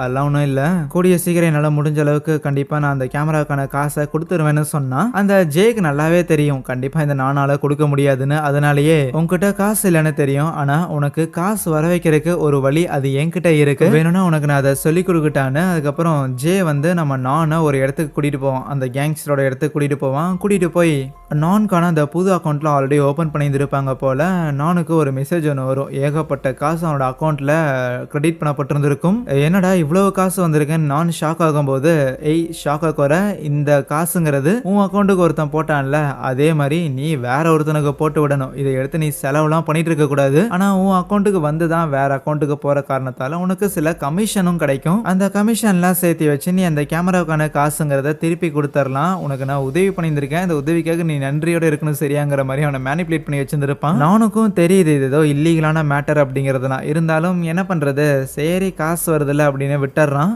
இதே நேரத்தில் அந்த டாப்பு சோடா புட்டி அந்த பணக்காரன்னு சொல்லி இவங்க 3 பேர் ஏதோ சோஷியல் மீடியாவில் வந்து லைவ் போயிருப்பானுங்க போல. சும்மா இந்த மாதிரி நாங்கள் வந்து ஒரு ஷார்ட் ஃபிலிம் ஒன்று கிரியேட் பண்ண போகிறோம் அப்படிங்கிற மாதிரிலாம் பேசிட்டு அதோட லைவை கட் பண்ணியிருந்திருப்பாங்களா. ஒன்ஸ் லைவ் முடிஞ்சோடனே அந்த சோடா புட்டி சும்மா மொபைல் எடுத்து செக் பண்ணும்போது யாரோ ஒரு லிங்க் அனுப்பி இருந்திருப்பாங்க. என்னடானா இந்த மாதிரி இவங்க இப்படி ஒரு ஷார்ட் ஃபிலிம் எடுக்க போகிறாங்களே, இப்படி ஒரு பெரிய பணக்காரனோட பையன் அப்படிங்கிறவன் ஒரு ஷார்ட் ஃபிலிம் ஒன்று எடுக்க போகிறான், ஒரு படம் ஒரு ஃபியூச்சர் ஃபிலிம் ஒன்று எடுக்க போகிறான் அப்படிங்கிற மேட்டர் வந்து ஒரு நியூஸ் ஆர்டிக்கலாக வந்திருக்கும். நம்ம படம் எடுக்க போகிறோங்கிற மேட்டர் எப்போ ஆர்டிக்கலா வெளியில வந்துச்சுன்னு போய் அந்த பணக்காரனோட அம்மாவுக்கிட்ட விசாரிச்சா அவங்க அம்மா தான் இந்த விஷயத்த அவங்க ஃப்ரெண்டு யாரோ ஒருத்தங்க பிரஸ்ல இருக்கிறாங்க போல. ஸோ அவங்க மூலமா தான் இந்த மேட்டரை வந்து வெளியில தெரிய வர வச்சிருந்திருப்பாங்க. உன் படத்துக்கு ஒரு ப்ரொமோஷன் மாதிரி இருக்கட்டும்டா அப்படின்லாம் சொல்லும் போது அங்க இருந்த அந்த பணக்காரனோட அப்பாவும் சரிடா பையா எப்ப படம் சீக்கிரமா வந்து எடுத்து முடிச்சிருவியா, என்ன எப்ப இருந்து ஷூட்டிங் போக போறீங்க அப்படின்லாம் கேட்டதுக்கு தோ போயிடலாங்கிற மாதிரி அவன் மழுப்ப ஆரம்பிப்பானா. ஆனா ஒரு பாயிண்ட்டுக்கு மேல உண்மையை சொல்லிடுறான். இல்லங்க இந்த மாதிரி கேமராவை உடைச்சிட்டோம், கூடிய சீக்கிரம் அந்த கேமராவை ரிப்பேர் பண்ணதுக்கு அப்புறம் படத்தை ஸ்டார்ட் பண்ணிடுவோன்னு சொன்னா அந்த பணக்காரனோட அப்பா செமையா காண்டாயிடுறாரு. இதோ பாரு என்னோட பையனான நீ ஒரு படம் எடுக்க போற அப்படின்னு வெளியில தெரிய வந்திருக்கு, எங்கேயாவது நீ அந்த படம் எடுக்காம போனேன்னு வையன் என் பேருக்கும் சேர்ந்துதான் அசிங்கம், அதனால ஒழுங்கா வேலையை பாடுறா அப்படிங்கிற மாதிரி திட்டி விட்டு போயிருந்திருப்பாரு. என்னாலலாம் அந்த கேமராவை திருப்பி எல்லாம் வாங்கி கொடுக்க முடியாது, நீயே ஏதோ ஒன்று பண்ணி படம் எடுறாங்கிற மாதிரி சொல்லியிருப்பாரு. அவர் நினைச்சிருந்தா வாங்கி கொடுத்துருக்கலாம், இருந்தாலும் அவர் தேவையில்லாம பையனை வேற ஃபோர்ஸ் பண்ணியிருந்திருக்க. இப்போ அந்த பணக்காரன் என்ன பண்ணுவான், ஆப்வியஸா அடுத்த நாள் காலையில நம்ம நானும் வந்து கம்பல் பண்ண ஆரம்பிக்கிறேன், ஒழுங்கு மரியாதை என்னோட காசை திருப்பி கொடுறான்னு. நானுக்கும் என்ன பண்றதுன்னு தெரியல, நேரம் அந்த ஜேங்கிற பாயிண்ட போயிட்டு இந்த மாதிரி அந்த காசை வந்து மாத்தி விட்டா காசு கிடைக்கும் கமிஷன் கிடைக்கும்னு சொன்னீங்க, ஏன் எதுவுமே இது வரைக்கும் கொடுக்கலன்னு கேட்டதுக்கு ஏய் இல்லடா இது வந்து ஒரு பிரமிட் ஸ்கீம் மாதிரிடா, ஒரு நீ மட்டும் இப்படி அக்கௌண்ட் ஓபன் பண்ணா பத்தாது, உன்ன மாதிரியே நீ வந்து இன்னும் ஒரு 4-5 பேரோட அக்கௌண்ட்டை வந்து ஓபன் பண்ண வையே, அப்போ கண்டிப்பா கமிஷன் அமௌண்ட்ங்கிறது அதிகமா கிடைக்கும்னு சொல்லியிருந்திருக்க. இப்போதைக்கு ஆல்ரெடி இந்த ஒரு சாக்கடையில கால் வச்சாச்சு, சரி இன்னும் கொஞ்சம் ட்ரை பண்ணி பார்க்கலாம்னு சொல்லி நம்ம ஃப்ரெண்ட்ஸ் எல்லாரும் இங்க மெயின் கேரக்டர்ஸ் எல்லாரும் ஒன்னா இருக்கும்போது அந்த நான் வந்து பசங்க எல்லாரையுமே வந்து புதுசா ஒரு பேங்க் அக்கௌண்ட் ஓபன் பண்ண சொல்லி கேட்பான். இந்த மாதிரி நம்ம எல்லாருமே வந்து இந்த ப்ராஜெக்ட்ல ஒவ்வொரு வேலையை பார்த்துட்டு இருக்கிறோம்ல, ஸோ ஒவ்வொரு வேலைக்கும் வந்து ஏன் தனித்தனியா ஒரு பேங்க் அக்கௌண்ட்டுங்கிறது இருக்கக்கூடாது, அப்படி ஓபன் பண்ணா யார் எவ்வளவு செலவு பண்ற அப்படிங்கிறது கிளியரா தெரியுமேன்னு கேட்டா, வெல் அதுக்கு ஒரு அக்கௌண்ட்ல இருந்து பண்ணி டிரான்சாக்ஷனை மட்டும் செக் பண்ணா போதுமே அப்படின்னு கொஞ்சம் தெளிவா தான் இருக்கிறானுங்க. ஆனா இந்த கூட்டத்துல தான் அந்த ஜேங்கிற பையனும் இருந்திருப்பான். அவன் நான் என்ன ட்ரை பண்றாங்கிறத புரிஞ்சுக்கிட்டு நானுக்கு சப்போர்ட்டிவா பேசுவானா, போதாத குறைக்கு நம்ம ஹீரோ தான் நான் என்ன சொன்னாலும் கரெக்டா இருக்குங்கிற மாதிரி நம்புறான் போல. அதனால சரி அவன் பண்றதும் கரெக்டா தான் இருக்கும், பேங்க் அக்கௌண்ட் தானே என்ன ஆயிர போது ஓபன் பண்ணி கொடுத்துடலாம், எப்படியும் எங்க போயிட போறான், டிரான்சாக்ஷன் ஏதாவது பிரச்சனைனாலும் இவனைய பிடிச்சி கேட்போங்கிற மாதிரி தான் இருப்பாங்க. ஒன்ஸ் மற்ற நண்பர்கள் பேர்லயுமே அக்கௌண்ட் ஓபன் பண்ணதுக்கு அப்புறம் அந்த எல்லா அக்கௌண்ட்டையுமே வந்து இந்த நான் தான் மெயின்டைன் பண்றான் போல. ஸோ எல்லா அக்கௌண்ட்டுக்கும் காசுங்கிறது வரும், அந்த காசை கரெக்டா யாருக்கு அனுப்பணுமோ அதையுமே வந்து அந்த நான் அந்த வேலையை எல்லாத்தையும் கரெக்டாக தான் பார்த்துட்டு இருப்பான். இப்படி இருக்கும்போது ஒரு நாள் அந்த ஜே கமிஷன் காசு வாங்கலாங்கிற மாதிரி அந்த கேங்ஸ்டரை மீட் பண்ண போயிருந்திருப்பானா. ஆனா அவன் ரொம்ப கம்மியான காசு தான் கொடுத்துருப்பான். ஈவன் அந்த ஒரு காசையுமே அந்த ஜே வந்து நானுக்கு கொடுத்துருக்க மாட்டானா. அதனால நான் ஒரு நாள் அந்த ஜே கிட்ட சண்டை போட்டுட்டு இருந்திருப்பான். அந்த சண்டையில ஜே என்னன்னா பயங்கரமா நானை திட்டி விட்டு இருந்திருப்பானா. அப்படி திட்டி விட்டுட்டு ஜே அங்கிருந்து போனதுக்கு அப்புறம் நானோட மொபைலுக்கு அந்த பணக்கார பையன் மெசேஜ் போட்டு இருந்திருப்பான், ஒழுங்கு மரியாதை எப்படா காசை செட்டில் பண்ண போறேன்னு. அந்த மெசேஜையும் பார்க்கும்போது சரி போனா போயிட்டு போகுதுன்னு அந்த நான் அவனோட பேங்க் அக்கௌண்ட்ல வேற ஒருத்தருக்கு டிரான்ஸ்ஃபர் பண்ண வேண்டிய அந்த ஒரு காசுல இருந்து இந்த பணக்கார பையனுக்கு எவ்வளவு காசு போகணுமோ அந்த ஒரு காசை கொடுத்துருவானா. அந்த பணக்கார பையனும் கேம் ஆடிட்டு இருக்கும்போது மெசேஜ் வந்திருக்கும், தோட இந்த பாருங்க இந்த நான் வந்து காசை போட்டு விட்டுட்டான், கமான் வாங்க கேமராவை வாங்கிட்டு ஷூட்டிங்காக போகலாம் அப்படின்லாம் எக்ஸைட் ஆகும்போது அவன் முதல்ல இந்த பையனுக்கு எப்படி இவ்வளவு காசு வந்துச்சுன்னு ஒரு ஷாக் இருக்கதான் செய்யும், இருப்பினும் அதை விடவுமே கேமரா வாங்கிட்டு ஷார்ட் பிலிம் எடுக்கலாம் அப்படின்னு சொல்லி எக்ஸைட் ஆயிடுவானுங்க. ஆனா அதுக்கப்புறம் அந்த கேமராவை வாங்கிட்டு போயிட்டு அவங்க அந்த ஒரு காட்டுக்குள்ள அந்த ஃபுட்டேஜ் எல்லாத்தையுமே ஷூட் பண்ணியிருப்பாங்கல்ல, எல்லாத்தையும் ஷூட் பண்ணி முடிச்சுட்டு இப்போ இந்த ரா ஃபுட்டேஜ் எல்லாத்தையும் எடிட் பண்ணே ஆகணும். ஆனா எடிட் பண்றதுக்கு ஆள் இல்லை. எடிட் பண்றதுக்கு ஏன் ஆள் இல்லை, அதான் இங்க ஒருத்தர் இருக்கிறானேன்னு சொல்லிட்டு நானோட தலையில கட்டி இருந்திருப்பாங்க. அவனுக்கும் வேற வழி இல்லை, அவங்க சொல்லிட்டாங்களேன்னு சொல்லி எடிட் பண்ணிக்கிட்டு இருப்பானா. நம்ம ஹீரோ தான் அப்பப்போ அந்த நான் கூட இருந்துகிட்டு அவனுக்கு கொஞ்சம் சப்போர்ட்டிவா இருப்பான். இப்படி இருக்கும்போது ஒரு நாள் அந்த பணக்கார பையன் சோடா புட்டி நம்ம ஹீரோன்னு சொல்லி இவங்க 3 பேருக்கும் பேங்க்ல இருந்து நோட்டீஸ் மாதிரி வந்திருக்கும், உங்க பேங்க்ல ஏதோ சஸ்பீஷியஸான ஆக்டிவிட்டி இருக்குதுன்னு. அப்ப அப்போ டாப்பும் ஜேவும் அங்க வரும்போது, ஹே இங்க பாருங்கடா, எங்க பேங்க்ல இருந்து ஏதோ நோட்டீஸ்லாம் விட்டுருந்துருக்காங்க. எனக்கு தெரிஞ்சு கண்டிப்பா இந்த ஒரு அக்கௌண்ட்டை நான் சொல்லி தானே நம்ம கிரியேட் பண்ணோம். ஸோ கண்டிப்பா நான் வந்து ஏதோ பண்ணியிருந்திருக்கான் போல, நம்மளுக்கு இது மாட்டி விட்டுற போறான்டா அப்படின்னு பயப்பட ஆரம்பிச்சிருந்துருப்பானுங்க. அன்னைக்கு ஈவினிங் அந்த கேங்ஸ்டர் ஜேவை கூப்பிட்டு வச்சு, எங்களோட கிளைண்ட் ஒருத்தனுக்கு காசுங்கிறது ஒழுங்கா போகல, என்ன நீ சேர்த்தி விட்டு ஆளுங்க எவனாவது தப்பு பண்றானா அப்படிங்கிற மாதிரி கேட்டிருந்திருப்பானா. பிடிச்சி பயங்கரமா இந்த ஜே வந்து திட்டி விட்டு இருந்திருப்பான். இந்த நான் ஏதோ சொதப்பிட்டான்னு தெரிஞ்சுக்கிட்டு அந்த ஜே சில ஆளுங்களெல்லாம் வச்சு நம்ம நானை நடு ரோட்ல அடிச்சு, இங்க பாடுறானா நீ கஷ்டப்படுறலாம் எனக்கு தெரியுது, ஆனா அதுக்குன்னு கஸ்டமர்ஸோட காசுல கை வைக்க கூடாதுன்னு சொல்லியிருந்திருக்கனா இல்லையா அப்படின்னு கேட்டா, எனக்கு காசு தேவை இருந்துச்சு அதனால தான் எடுத்தேங்கிற மாதிரி நான் சொல்லுவான். நீ என்ன காரணம் வேணாலும் சொல்லிக்கோ, நான் அதுக்குன்னுலாம் உன்னை மன்னிச்சு விட முடியாது, ஒழுங்கா காசை செட்டில் பண்ற வழியை பாருன்னு திட்டி விட்டு இருந்திருப்பானா. அதுக்கப்புறம் அடுத்த நாள் காலையில நேற்று வாங்கின அடியால மூஞ்சி முறையெல்லாம் வீங்கி இருந்திருக்கும். ஸோ அதுக்கு முக்காடெல்லாம் போட்டுட்டு ஸ்கூலுக்கு போயிருந்திருப்பானா. ஆனால் ஆல்ரெடி அவனை பிடிக்கிறதுக்காக போலீஸ் 2 பேரும் வந்திருப்பாங்க. நானும் மட்டும் கிடையாது, இதில் இன்வால்வ் ஆகியிருக்க ஹீரோ, அந்த சோடா புட்டி, அப்புறம் அந்த பணக்கார பையன் அப்படின்னு சொல்லிட்டு இவங்க எல்லாரையுமே அரெஸ்ட் பண்ணியிருப்பாங்க. இன்ட்ரோகேஷன் பண்ணும்போது எல்லாருமே வந்துட்டு இந்த மாதிரி நான் சொன்னா அதனால தான் அக்கௌண்ட்டை கிரியேட் பண்ணோம் அப்படின்னு வாக்குமூலம் கொடுத்துருவாங்களா. சரின்ட்டு நான் கிட்ட விசாரிச்சா நானுமே ஆமா நான் தான் கிரியேட் பண்ண சொன்னேன், இதுக்கு பின்னாடிலாம் யாருமே கிடையாது, நான் தான் இது எல்லாத்துக்கும் பிரெயினா ஆக்ட் பண்ணேன் அப்படின்னு அவன் ஜேவை போட்டு கொடுக்காம விட்டுட்டான். ஸோ ஒன்ஸ் எல்லா தப்பையும் நான் தான் பண்ணேன் அப்படின்னு நான் ஒத்துக்கிட்ட காரணத்தால மற்ற பசங்க எல்லாரையுமே விட்டுருப்பாங்க. ஆனா கொஞ்ச நாள் கழிச்சு நானையுமே விட்டுருந்துருப்பாங்க போல. ஸோ நான் வீட்டில் இருக்கும்போது அவங்க அம்மா பயங்கரமா புலம்புவாங்க, குடும்ப மானமே இப்படி போயிடுச்சு, ஏன்டா இப்படி தருதலையா இருக்கிறேன்லாம் திட்டிட்டு இருக்கும்போது அதுக்கு நானோட அப்பாவுமே இல்ல இல்ல அப்படிலாம் நீ சொல்லக்கூடாது, இன்கேஸ் இங்க இந்த ஊர்ல இருக்கிறதுங்கிறது உனக்கு அவ்வளோ அசிங்கமா இருந்ததுன்னா நம்ம ஊரை வேணாலும் மாத்துவோமே தவிர இந்த மாதிரி பையன் தெரிஞ்செல்லாம் தப்பு பண்ணியிருக்க மாட்டான் அப்படின்னு சொல்லி நானுக்கு சப்போர்ட்டிவா இருப்பாரு. ஆனா நீங்க தான் பையனுக்கு செல்லம் கொடுத்து கெடுத்துட்டீங்க அப்படின்னு சொல்லி அவங்க 2 பேருக்குள்ள ஆர்குமெண்ட்ங்கிறது பெருசாக நானால இதை ஏத்துக்கவே முடியாது. தன்னால பேரண்ட்ஸுமே நிம்மதி இல்லாம இருக்கிறாங்கன்னு ரூமுக்கு போய் மாத்திரையெல்லாம் எடுத்துக்கிட்டு ரைட் இது எல்லாத்தையுமே போட்டுட்டு செத்தரலான்னு இருக்கும்போது அப்போ அவனை யாரோ தடுக்கிறாங்க. தடுத்தது யாரானா நம்ம பார்க்கா இருக்கும். ஆனால் அப்போ தான் ஒரு ஃப்ளாஷ்பேக் காட்டுறாங்க. ஆக்சுவலி இந்த பார்க்கும் இந்த நானுங்கிற பையனும் சம்திங் ஏதோ ஒரு டேட்டிங் அப்ளிகேஷனில் மீட் பண்ணியிருந்திருப்பாங்க போல். ஆனால் அப்படி மீட் பண்ணி அவங்க 2 பேருக்குள்ள ஒரு நல்ல ஒரு ரிலேஷன்ஷிப்புங்கிறது பில்ட் ஆகியிருக்கும். இப்படி இருக்கும்போது தான் ஒரு நாள் அந்த நானுங்கிற பையன் இந்த மாதிரி பேங்க்ல இருந்து நோட்டீஸ்லாம் வந்திருக்குடா அப்படிங்கிற விஷயத்த இந்த பார்க்கு கிட்ட சொல்லியிருந்திருப்பான். எனக்கு என்னமோ அது ஒரு பெரிய பிரச்சனையாக போதும்லாம், எப்படியாவது நானுக்கு உதவி பண்ணணுமேனு யோசிச்சு அந்த பார்க்குமே அவனோட அப்பா வந்து ஆக்சுவலி ஒரு போலீஸ் ஆஃபீஸராக இருப்பார். இந்த பார்க்கோட அப்பா அவர்கிட்ட போயிட்டு இப்போ இந்த மணி லாண்டரிங் விஷயம் இருக்குதுல்ல, இந்த காசை ஏமாத்துற விஷயம், இதில் வந்து நானுமே இன்வால்வ் ஆயிருக்கேங்கிற மாதிரி சொல்லிடுவான். நானும் ஒன்னா சேர்ந்து தான் இந்த ஒரு வேலையை பார்த்தோம் அப்படின்னு. ஸோ அதனால தான் நான் வந்து இது எல்லாத்தையுமே நான் தான் பார்த்தேன், என் ஃப்ரெண்ட்ஸுக்கு இதுக்கும் சம்மந்தம் இல்லை அப்படின்னு சொல்லியிருந்தாலும் எல்லா உண்மைகளையும் ஓப்பனாக ஒத்துக்கிட்டு இருந்தாலும் பார்க்க அவங்க அப்பா கிட்ட அப்படி ஒரு பொய்யை சொன்ன காரணத்தால தான் தன்னோட பையனான பார்க்கை காப்பாத்துறதுக்காக பார்க்கோட அப்பா இந்த ஒரு கேஸ்ல இருந்து நானையுமே ரிலீஸ் பண்ணியிருப்பாரு. இந்த ஒரு விஷயத்த எல்லாத்தையுமே பார்க்கும் நானும் வெளியில வந்து பேசிக்கிட்டு இருப்பாங்களா. ஆனா அப்போ பார்க் சொல்லுவான், இங்க பாருடா நீ தேவையில்லாம ஏதோ ஒரு செட்டு பசங்க கிட்ட சேர்ந்துட்டு இருக்கிறேன்னு நினைக்கிறேன், உன்னோட நண்பர்கள் அவ்வளோ ஆரோக்கியமான ஆளுங்க மாதிரி தெரியல, அதனால நான் படிக்கிற ஸ்கூலுக்கே நீயும் வந்துறேன்னு கேட்டா நான்கு அதுல விருப்பம் இல்லை, ஏன்னா ஸ்கூல் மாத்தணும் அப்படின்னா செலவாகும், ஆல்ரெடி பேரண்ட்ஸ்லாம் கஷ்டப்படுறாங்கிறது ஒரு ரீசனா இருந்தாலும் வேணும்னே தன்னோட நண்பர்கள் தன்னை இக்னோர் பண்ணல அப்படிங்கிற மாதிரியும் அந்த நான் ரொம்ப குழந்தைத்தனமா நம்ப தான் செய்யறான். அதுக்கு மேல பார்க்காலையுமே நானும் எதுவும் சொல்ல முடியல, சரி என்னமோ பண்ணணும்னு விட்டுருவானா. அதுக்கப்புறம் அடுத்த நாள் காலையில நான் ஸ்கூலுக்கு போகும்போது அந்த ஜேங்கிற பையனுக்கு ஒரே அதிர்ச்சி. அவனை கார்னர் பண்ணி ஹே என்ன சொல்லி நீ போலீஸ் கிட்ட இருந்து தப்பிச்ச அப்படின்லாம் சண்டைக்கு வருவான். ஏன்னா இதுக்கு பின்னாடி யார் இருக்கிறாங்கன்னு கண்டுபிடிக்கிறதுக்காக போலீஸ் உன்னை ரிலீஸ் பண்ணிட்டாங்களா, உனக்கு இது அவங்க ஸ்பையா யூஸ் பண்றாங்களாங்கிற மாதிரி எல்லாம் கேள்வி கேட்பானா. அந்த மாதிரிலாம் இல்ல, எனக்கு தெரிஞ்ச ஒருத்தர் இருந்தாரு, அவர் உதவி பண்ணாருங்கிற மாதிரி நான் சொல்லிடுவான். சரி ஏதோ கன்வின்சிங்கா இருக்குதுன்னு. அதுக்கப்புறம் அந்த ஜேங்கிற பையனும் சரி எது எப்படியோ போயிட்டு போகுது, அந்த கிளைண்ட்டுக்கு சேர வேண்டிய காசை எடுத்து நீ அந்த கேமரா வாங்குறதுக்காக கொடுத்து வச்சிருந்தீல,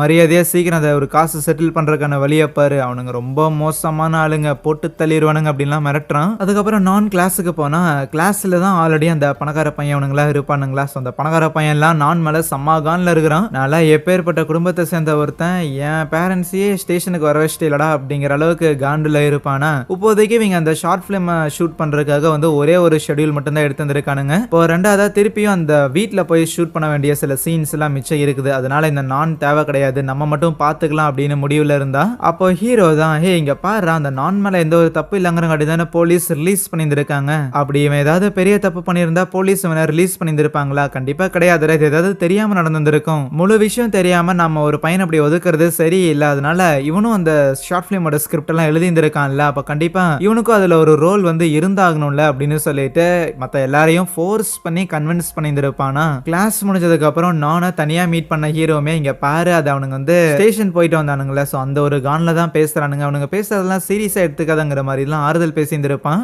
அதுக்கப்புறம் இப்படி இந்த ஷார்ட் ஃபிலிம்ல என்னையும் நடிக்க கூப்பிட்டுருக்காங்கிற விஷயத்த நான் போய் பார்க்கு கிட்ட சொன்னா பார்க்கு திட்டுறான். என்டாடி உனக்கு அறிவு இருக்கா? அவனுக்கு தான் உன்னை எப்படி நடத்துறானுங்கன்னு தெரியுது. கண்டிப்பா நீ அந்த ஷூட்டிங்க்கு போனாலுமே உனக்கு எவ்வளவு தான் நடத்த போறானுங்க. அப்படி இருக்கும்போது எதுக்கு தேவையில்லாம இதுல எல்லாம் இன்வால்வ் ஆகிட்டு இருக்கிற, சும்மா இருறான்னு சொன்னாலும் அப்படி இல்லை, அந்த ஸ்கிரிப்ட் எழுதுறதுக்காக நான் ரொம்பவுமே கஷ்டப்பட்டு இருந்திருக்கேன். ஸோ அப்படி இருக்கும்போது அதுல எனக்கு நடிக்கிறதுக்கான வாய்ப்பு இருக்குதுன்னா அதை நான் கண்டிப்பா யூட்டிலைஸ் பண்ணிக்கிட்டு ஆகணும்ல. ஸ்கிரிப்ட் எழுதுறதுக்காக நான் மெனக்கட்டு இருக்கேன்ல அப்படின்லாம் சொல்லும் போது பார்க்கும் கன்வின்ஸ் ஆயிடுறான். இருந்தாலும் அங்க என்ன நடந்தாலும் ஒரு விஷயம் மாறாம ஒன்ஸ் வந்ததுக்கு அப்புறம் எனக்கு சொல்லணும் சரியான ஒரு ப்ராமிஸ் மேக் பண்ணிட்டு தான் அனுப்புறான். அடுத்த சீன்ல இவனுங்க அந்த ஷார்ட் பிலிம் எடுக்கிறதுக்காக அந்த வீட்டுக்கு போயிடுறானுங்க. ஆனா இவனுங்களா போய் ரொம்ப நேரம் கழிச்சு தான் நம்ம நான் அங்க வந்திருப்பான். ஸோ நானும் இவனுங்க பிக்கப் கூட பண்ணிக்கிட்டே வரல, அவனுங்க பாட்டுக்கு விட்டுட்டு வந்திருப்பானுங்க. நானே தான் வாலண்டியரா இவ்வளவு தூரம் நடந்து வந்திருக்கானா. ஸோ இப்போ பசங்க எல்லாருமே எல்லாத்தையும் ரெடி பண்ணி வச்சுட்டு ஆல்ரெடி ஷூட் பண்றதா இருப்பாங்க. அதனால நானும் இதுல எப்படியாவது ஆக்ட் பண்ண வைக்க கூடாது, இவனை என்ன பண்ணி துரத்தலான்னு யோசிச்சவங்களும் டே மாமி இந்த மாதிரி நாங்க சாப்பாடு எதுவும் கொண்டு வரலடா, எங்களுக்கு பயங்கரமா பசிக்குது, அதனால நீ அப்படியே வண்டி எடுத்துட்டு போயிட்டு சாப்பாடு மட்டும் வாங்கிட்டு வரையாடா அப்படின்னு கெஞ்சி கேட்குற மாதிரிலாம் பண்ணுவானுங்க.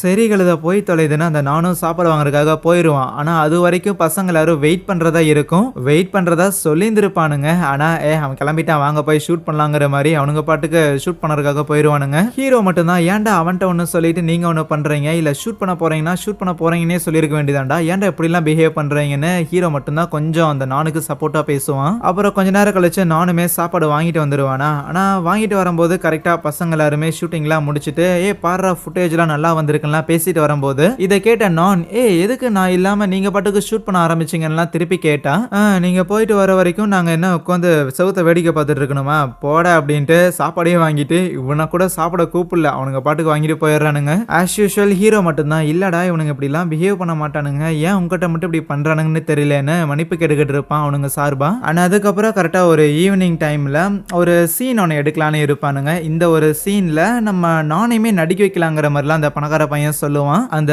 கில்லரோட கேரக்டர்ல தான் நானும் நடிக்க வைக்கலான்னு இருப்பாங்களா. நான் இந்த விஷயத்த கேள்விப்பட்டோன்னே இல்ல நான் பண்ண மாட்டேங்கிற மாதிரி சொல்லிடுவான்.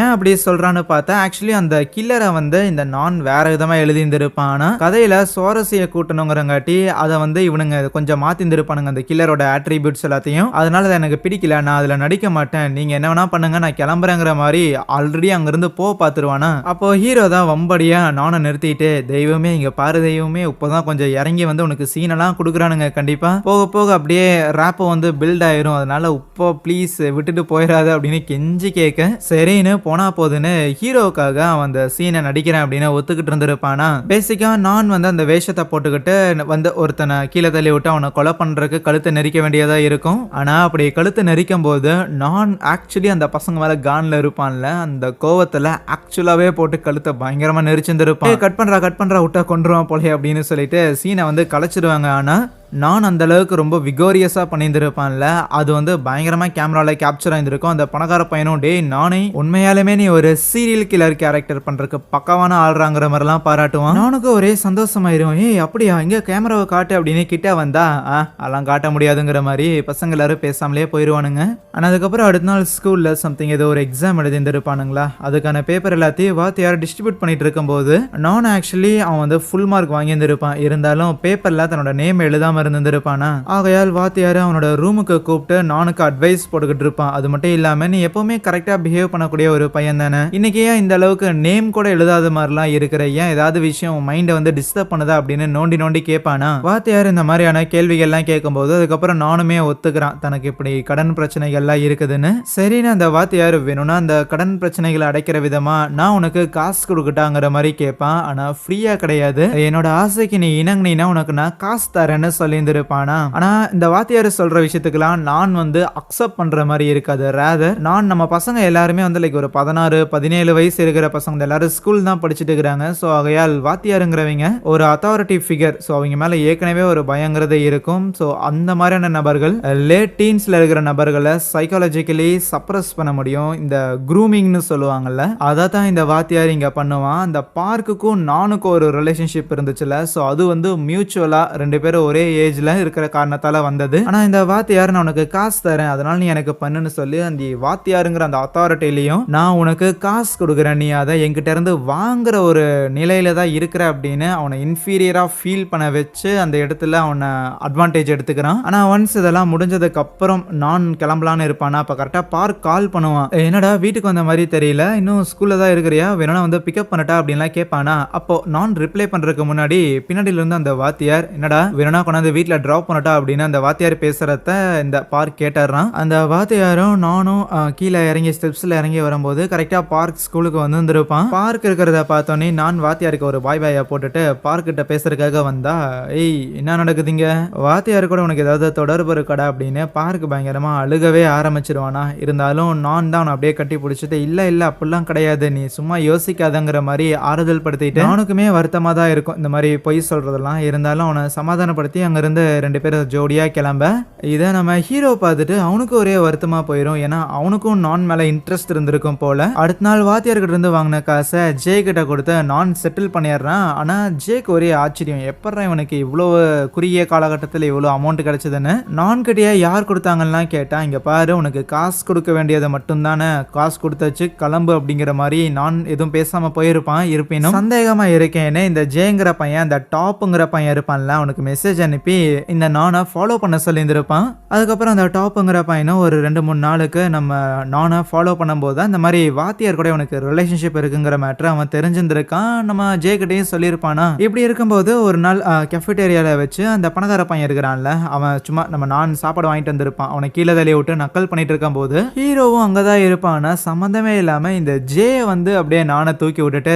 சாரிடா இந்த காசை வச்சுட்டு போய் புதுசா வாங்கி சாப்பிடுறாங்கிற மாதிரி சம்மந்தமே இல்லாம இவன் நான் கிட்ட நல்ல விதமா நடந்துகிட்டு இருக்கிறான். எப்படி இருக்கும்போது ஒரு நாள் அந்த வாத்தியார் இருக்கிறான்ல, அவன் நம்ம ஜேவோட இன்ஸ்டா ப்ரொஃபைல பார்த்துக்கிட்டு இருக்கிறான். எதுக்குன்னா ஸ்கூல்ல இருக்கிற பசங்களோட பேங்க் அக்கௌண்ட்டை யூஸ் பண்ணி இந்த மணி லாண்டரிங் நடந்துகிட்டு இருக்குதுல்ல, இதுல வந்து ஒரு முக்கிய புள்ளியா இந்த ஸ்கூல்ல இதை செயல்படுத்துற ஒரு ஆளா ஜே இருக்கிறாங்கிற மாதிரி இந்த வாத்தியாருக்கு இன்ஃபர்மேஷன் வந்திருக்குது போல. ஸோ அதனால ஏதாவது லீடு கிடைக்குமா, அவன் இன்ஸ்டால யாரையாவது எது ஃபாலோ பண்றானா அப்படிங்கிற மாதிரிலாம் செக் பண்ணிட்டு இருக்கும்போது கரெக்டா உள்ள வந்து அந்த நானுங்கிற பையன் இதை பார்த்துடுறானா. ஆமா எதுக்கு இப்போ நீங்க ஜேவோட ப்ரொஃபைலை செக் பண்றீங்கன்னு கேட்டா, இல்ல எப்படி உனக்கு இந்த காசு விஷயத்துல உதவி தேவைப்பட்டதோ அதே மாதிரி வேற ஏதாவது பசங்களுக்கு உதவி தேவைப்படுமா தான் பார்த்தேன் அப்படிங்கிற மாதிரி அவன் பேசி சமாளிக்க மொக்கையா ட்ரை பண்ணிக்கிட்டு இருப்பான். இல்ல நீங்க என்ன ட்ரை பண்றீங்க அப்படின்னு நானும் துருவி கேட்கும்போது இந்த மாதிரி அவன் ஓப்பனாவே சொல்லிடுறான், அப்படி மணி லாண்டரிங்லாம் நடக்குது, அதுக்கு இந்த ஸ்கூல்ல இருக்கிற பசங்க எல்லாரையுமே ஆசையை காட்டி ஏமாத்திட்டு இருக்கிறாங்க, ஸோ இதுக்கு பின்னாடி யார் இருக்கிறாங்கன்னு கண்டுபிடிக்கிறதுக்காக தான் இதெல்லாம் பண்ணிட்டு இருக்கிறேன்லாம் சொல்லுவாரா. ஆனா அதுக்கு நான் வார்ன் பண்ணுவான், இல்ல சார் நீங்க இந்த தேவையில்லாத விஷயத்துல எல்லாம் மூக்க நுழைச்சிக்கிட்டு இருக்காதீங்க, அவனுங்க ஆளுங்களே கொலை பண்ற அளவுக்கு டெரரான ஆளுங்க, ஸோ அதனால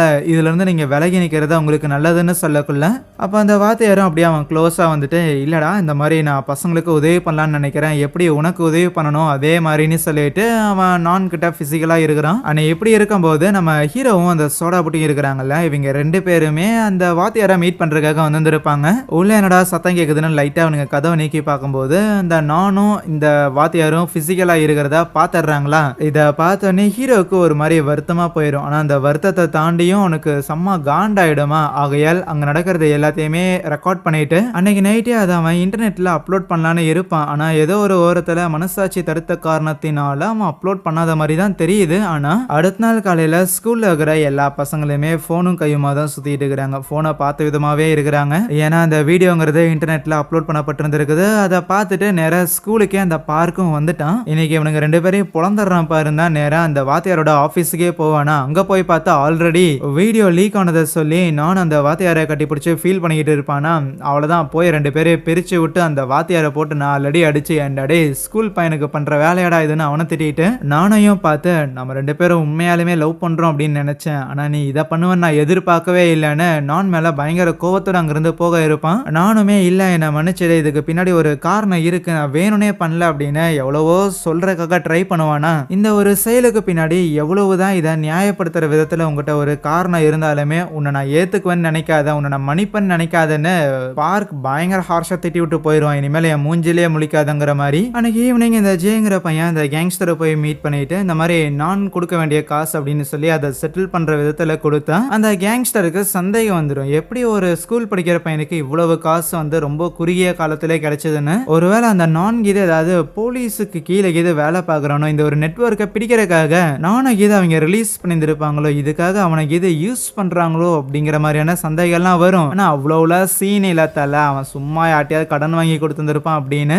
நானுக்காக இந்த ஜே வக்காலத்து வாங்கி தான் பேசிக்கிட்டு இருக்கிறான். இருந்தாலுமே அந்த கேங்ஸ்டரை ஏத்துக்கல. இதே நேரத்துல அந்த வாத்தியார் இருக்கிறான்ல, அவன் ஏதோ ஒரு ரிப்போர்ட்டர் கிட்ட பேசிக்கிட்டு இருப்பான். இந்த ரிப்போர்ட்டரும் இந்த வாத்தியாரும் ஒன்னா சேர்ந்துதான் இந்த ஒரு நெட்வொர்க்கை பிடிக்கலான்னு இருக்கிறாங்க போல. இந்த கேங்ஸ்டர்ஸ் ரிலேட்டடா ஏதோ ஒரு டீடைல் கிடைச்சிருக்கும். அது என்னன்னு இன்வெஸ்டிகேட் பண்றதுக்காக ஒரு கடையில போய் உட்கார்ந்து இருப்பானா. ஆனா அந்த இடத்துல அந்த வாத்தியார ரவுண்டு கட்டுறாங்க.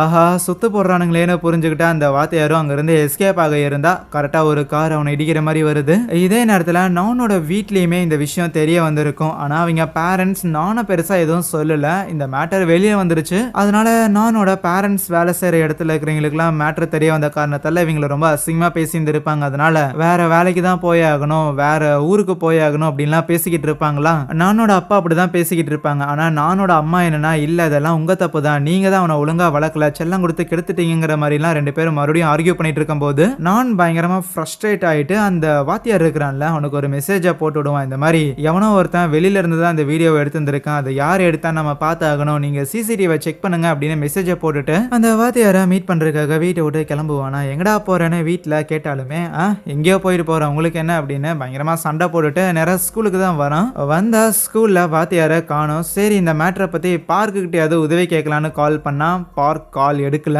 ஸோ இப்போ நானுக்கு சப்போர்ட்டிவா யாரும் இல்லை. ஸோ அவனோட வீடியோ வெளியாயிருச்சு. இருக்கிற எல்லாரும் அவனை அசிங்கமா பேசுறாங்க. பேரண்ட்ஸுமே அவனை அசிங்கமா தான் பேசுறாங்க. பார்க்கும் கால் எடுக்கல. இதுல இன்வால்வ் ஆனா அந்த வாத்தியாரையும் காணோம். அப்படிங்கும் போது அவனால இந்த பிரச்சனை எல்லாத்தையுமே ஹேண்டில் பண்ண முடியல. ரொம்பவே வெக்ஸ் ஆயிடுவான். இதுல இருந்து எப்படி வெண்ட் அவுட் பண்றதுன்னு தெரியாதவன் வேற வழி இல்லாம திருப்பி வீட்டுக்கு போயிட்டு கோவத்துல அவனால நிறைய பேர் மேல அவனுக்கு வெறுப்பு இருக்குதான். அவங்க எல்லாரையும் இவனால நேர்ல போய் எதுவும் பண்ண முடியாது. ஆகையால் கற்பனையா உட்காந்து ஒரு கதை எழுத ஆரம்பிப்பான். ஸோ இப்படி இவங்க எல்லாரையுமே நான் கொலை பண்ணணும், இப்படி ஸ்கூல்ல இருக்கிற இந்த நண்பர்கள் எல்லாரையுமே போட்டு தள்ளணுங்கிற மாதிரியே ஒரு கொடூரமான ஒரு கதை எழுதி இருந்திருப்பான். அந்த கதையில அவன் என்னென்ன விஷயங்கள் எழுதியிருந்தானோ அது எல்லாமே தான் இது வரைக்கும் நடந்துருக்கும். ஆனாலும் பிரசன்ட் டேல இருந்து 3 வருஷத்துக்கு முன்னாடி தான் இந்த பாஸ்ட் இந்த இன்சிடென்ட் எல்லாம் நடந்துகிட்டு இருக்குது. ஒரு பக்கம் நான் அப்படி அந்த கதைகள்லாம் எழுதிட்டு இருக்கும் போது இதே நேரத்தில் அந்த கேங்ஸ்டர் இருக்கிறான்ல அவனுக்கு ஸ்டேஷன்ல தெரிஞ்ச ஒரு போலீஸ் இருப்பான் போல. அந்த ஒரு போலீஸ் தான் இந்த மணி லாண்டரிங் கேஸ் எல்லாத்தையும் இன்வெஸ்டிகேட் பண்ணிட்டு இருக்கிறான். ஸோ போலீஸ்குள்ளேயே தன்னோட ஆள் இருக்கிற காரணத்தால தான் இவ்வளவு நாள் இவனுங்க தப்பிச்சுக்கிட்டு இருந்தானுங்க. ஆனா கேஸ் வந்து கை மாற போகுது, அதனால பார்த்து ஜாக்கிரதையா இருங்கன்னு அந்த போலீஸ் கால் பண்ணி இன்ஃபார்ம் பண்ணி இருப்பான். இந்த விஷயத்த கேட்ட உடனே அந்த கேங்ஸ்டர் அந்த ஜேங்கிற பையன் இருக்கிறான்ல அவன்கிட்ட இந்த மாதிரி போய் அந்த நான் இருக்கிறான்ல அவனை கூட்டிட்டு வா, அவன் தான் இன்ஃபர்மேஷனை வெளியில லீக் பண்ணிருக்குன்னு நினைக்கிறேன், அவனை பிடிச்ச 4 சாத்துனா தான் அவனுக்கு புத்தி வருங்கிற மாதிரிலாம் சொல்லுவாங்க. லைக் அவனை சைலண்ட் ஆக்கணும்னு. என்னது சைலண்ட் ஆக்க போறீங்களான்னு ஜேக்கும் பயம் வந்துடும். ஏன்னா கொலை பண்ற அளவுக்கு அவன் மோசமான ஆள் இல்லை அப்படின்னாலுமே ஸ்டில் அந்த கேங்ஸ்டர் அவனை கூட்டிட்டு இல்லைன்னா உன்னை மட்ட பண்ணிடுவேன்னு சொல்லக்குள்ள வேற வழி இல்லாம அந்த கேங்ஸ்டர் சொன்ன விஷயத்துக்கு அவன் ஒத்துக்க செய்யறான். அதுக்கப்புறம் அடுத்த நாள் காலையில ஸ்கூல்ல பசங்க எல்லாரும் பேசிக்கிட்டு இருப்பானுங்க. என்னடா திருப்பி அந்த ஷார்ட் பிலிமோட ஷூட்டிங் அடுத்து ஃபைனல் ஷெடியூல் ஒன்று இருக்குது, அதை போய் ஷூட் பண்ணிடலாமா என்னன்னு பேசிட்டு இருக்கும் போது என்னடா உப்பையும் அந்த நானை கூட்டிட்டு போகலான்னு கேட்பையாங்கிற மாதிரி சும்மா ஹீரோ கிட்ட கிண்டலா அந்த பணக்கார பையன் கேட்கும் போது அப்போ ஹீரோ இல்ல வேணாங்கிற மாதிரி சொல்லுவான். ஏற்கனவே அந்த நான் வந்து நிறைய விஷயங்கள்ல பாதிக்கப்பட்டிருந்திருக்கான், அதனால தேவையில்லாம இப்போ இதுல எல்லாம் அவனை இழுக்க வேண்டாம், அவனை ஃப்ரீயா விட்டுலாங்கிற மாதிரி சொன்னதுக்கு அப்போ திடீர்னு அந்த ஜேங்கிற பையன் தான் இல்லடா அந்த நான் தானே எப்படியும் ஸ்கிரிப்டை எழுதி கொடுத்தவன், ஒரே ஒரு ஷெடியூல் ஃபைனல் ஷெடியூல் மட்டும் தானே, என்ன அந்த சீரியல் கில்லரோட கேரக்டர் மட்டும் தானே அவன் பிளே பண்ண போறான், ஒரு 2-3 சீன் வர போறான், போனா போது கூட்டிட்டு போயிடலாம், ஒன்னும் ஆயிராதுரா அப்படின்னு ரொம்பவுமே வக்காலத்து வாங்குவானா. ஆச்சரியமா இருக்கு இவங்களுக்குலாம். ஏன்னா அந்த நானை கூப்பிட வேண்டாம் அப்படின்னு ஹீரோ சொல்றான், ஆனா கூப்பிடலாங்கிற மாதிரி இந்த ஜே சொல்றான். அதுக்கப்புறம் அந்த வீட்டுக்கு ஷூட்டிங்காகவும் போயிருப்பாங்களா. அப்படி போன டைம்ல பசங்க எல்லாரும் ஆஸ் யூஷுவல் அந்த நானுங்கிற பையனை இக்னோர் பண்ணா அந்த ஜே இருக்கிறான்ல அவன் என்னன்னா விழுந்து விழுந்து கவனிச்சுக்கிட்டு இருக்கிறான். நான் இந்த தண்ணி எல்லாம் குடுறா அப்படி குடிடா அப்படிங்கிற மாதிரிலாம் கொடுத்துட்டு இருப்பான். அதுக்கப்புறம் இவங்க ஷூட்டிங்கையும் ஆரம்பிக்கிறாங்களா. அந்த ஷூட்டிங்கோட ஃபைனல் ஸ்டேஜ்ல இருக்கும்போது ஒரு ரூம்குள்ள வச்சு இவங்க எல்லாரையுமே அந்த கில்லர் போட்டு தள்ளுறதுக்காக வர மாதிரி அந்த சீனுங்கிறது இருக்கும். ஆனா அந்த சீன்ல அந்த கில்லரோட ரோலை பிளே பண்ற இந்த நான் ஒரு டம்மி கோடாரி தான் வச்சிருந்திருப்பான். அதை தூக்கி போட்டுட்டு அவன் கொண்டு வந்த ஒரிஜினல் கத்தியை வச்சுட்டு இவங்க எல்லாரையும் கொலை பண்றதுக்காக போறதுக்காக கார்னர் பண்ணுவானா. பயந்து எல்லாரும் ஹால் கிட்ட வரைக்கும் வந்தாலுமே அந்த நான்லாம் அப்படியே அழுது புலம்பிக்கிட்டு நம்ம ஜேவெல்லாம் பயங்கரமா திட்டுவான். நீ தாண்டா இது எல்லாத்தையும் ஆரம்பிச்சு விட்ட, நீ தானே இந்த மணி லாண்டரிங் விஷயங்கள் எல்லாத்தையுமே வந்து எனக்கு இன்ட்ரடியூஸ் பண்ணி விட்ட, அதுக்கப்புறம் எதுவுமே தெரியாதுங்கிற மாதிரி பண்ணிட்டேன். பயங்கர ஆவேசமா இருக்கும்போது நம்ம ஹீரோ தான் இல்லடா ப்ளீஸ் எங்க எல்லாரையுமே மன்னிச்சிடு அப்படின்னு சொன்னா, நீ எதுக்கு மன்னிப்பு கேட்கிற இந்த நான் இங்க பண்ணதுக்குன்னு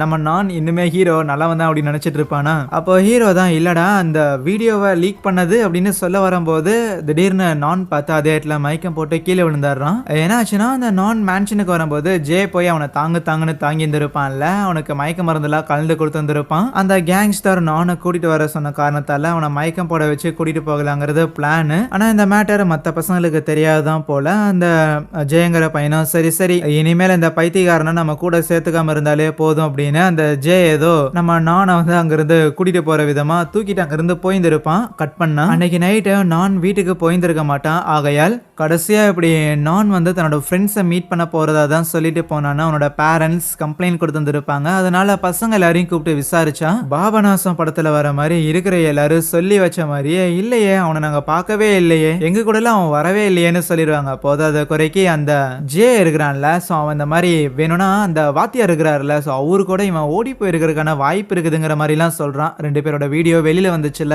ஊர்ல அந்த வாத்தியாரையும் ஆளை காணோம், நானையும் காணோம், மேபி போய்ந்திருப்பாங்களோ அப்படிங்கிற ஒரு சந்தேகம் எழும்பதான் செய்யுது நிறைய பேருக்கு. இந்த விஷயங்கள் எல்லாம் கேள்விப்பட்டு நானோட பேரண்ட்ஸுக்குமே பயங்கர வருத்தமா தான் இருக்கும். ஆனா இப்படி ஒரு சம்பவம் நடந்ததுக்கு அப்புறமும் பசங்க விடாம அந்த ஷார்ட் பிலிமையுமே எடுத்து முடிச்சிருப்பானுங்க. அவனுங்க எதுவுமே நடக்காத மாதிரி ரொம்ப ஹாப்பியா இருப்பானுங்க. ஷூட்டிங்லாம் ஃபுல்லா முடிஞ்சதுக்கு அப்புறம் எல்லாரும் அந்த பணக்கார பையனோட வீட்டுல உட்காந்துக்கிட்டு ஜாலியா ட்ரிங்க்ஸ் எல்லாம் அடிக்கலான்னு இருப்பாங்களா.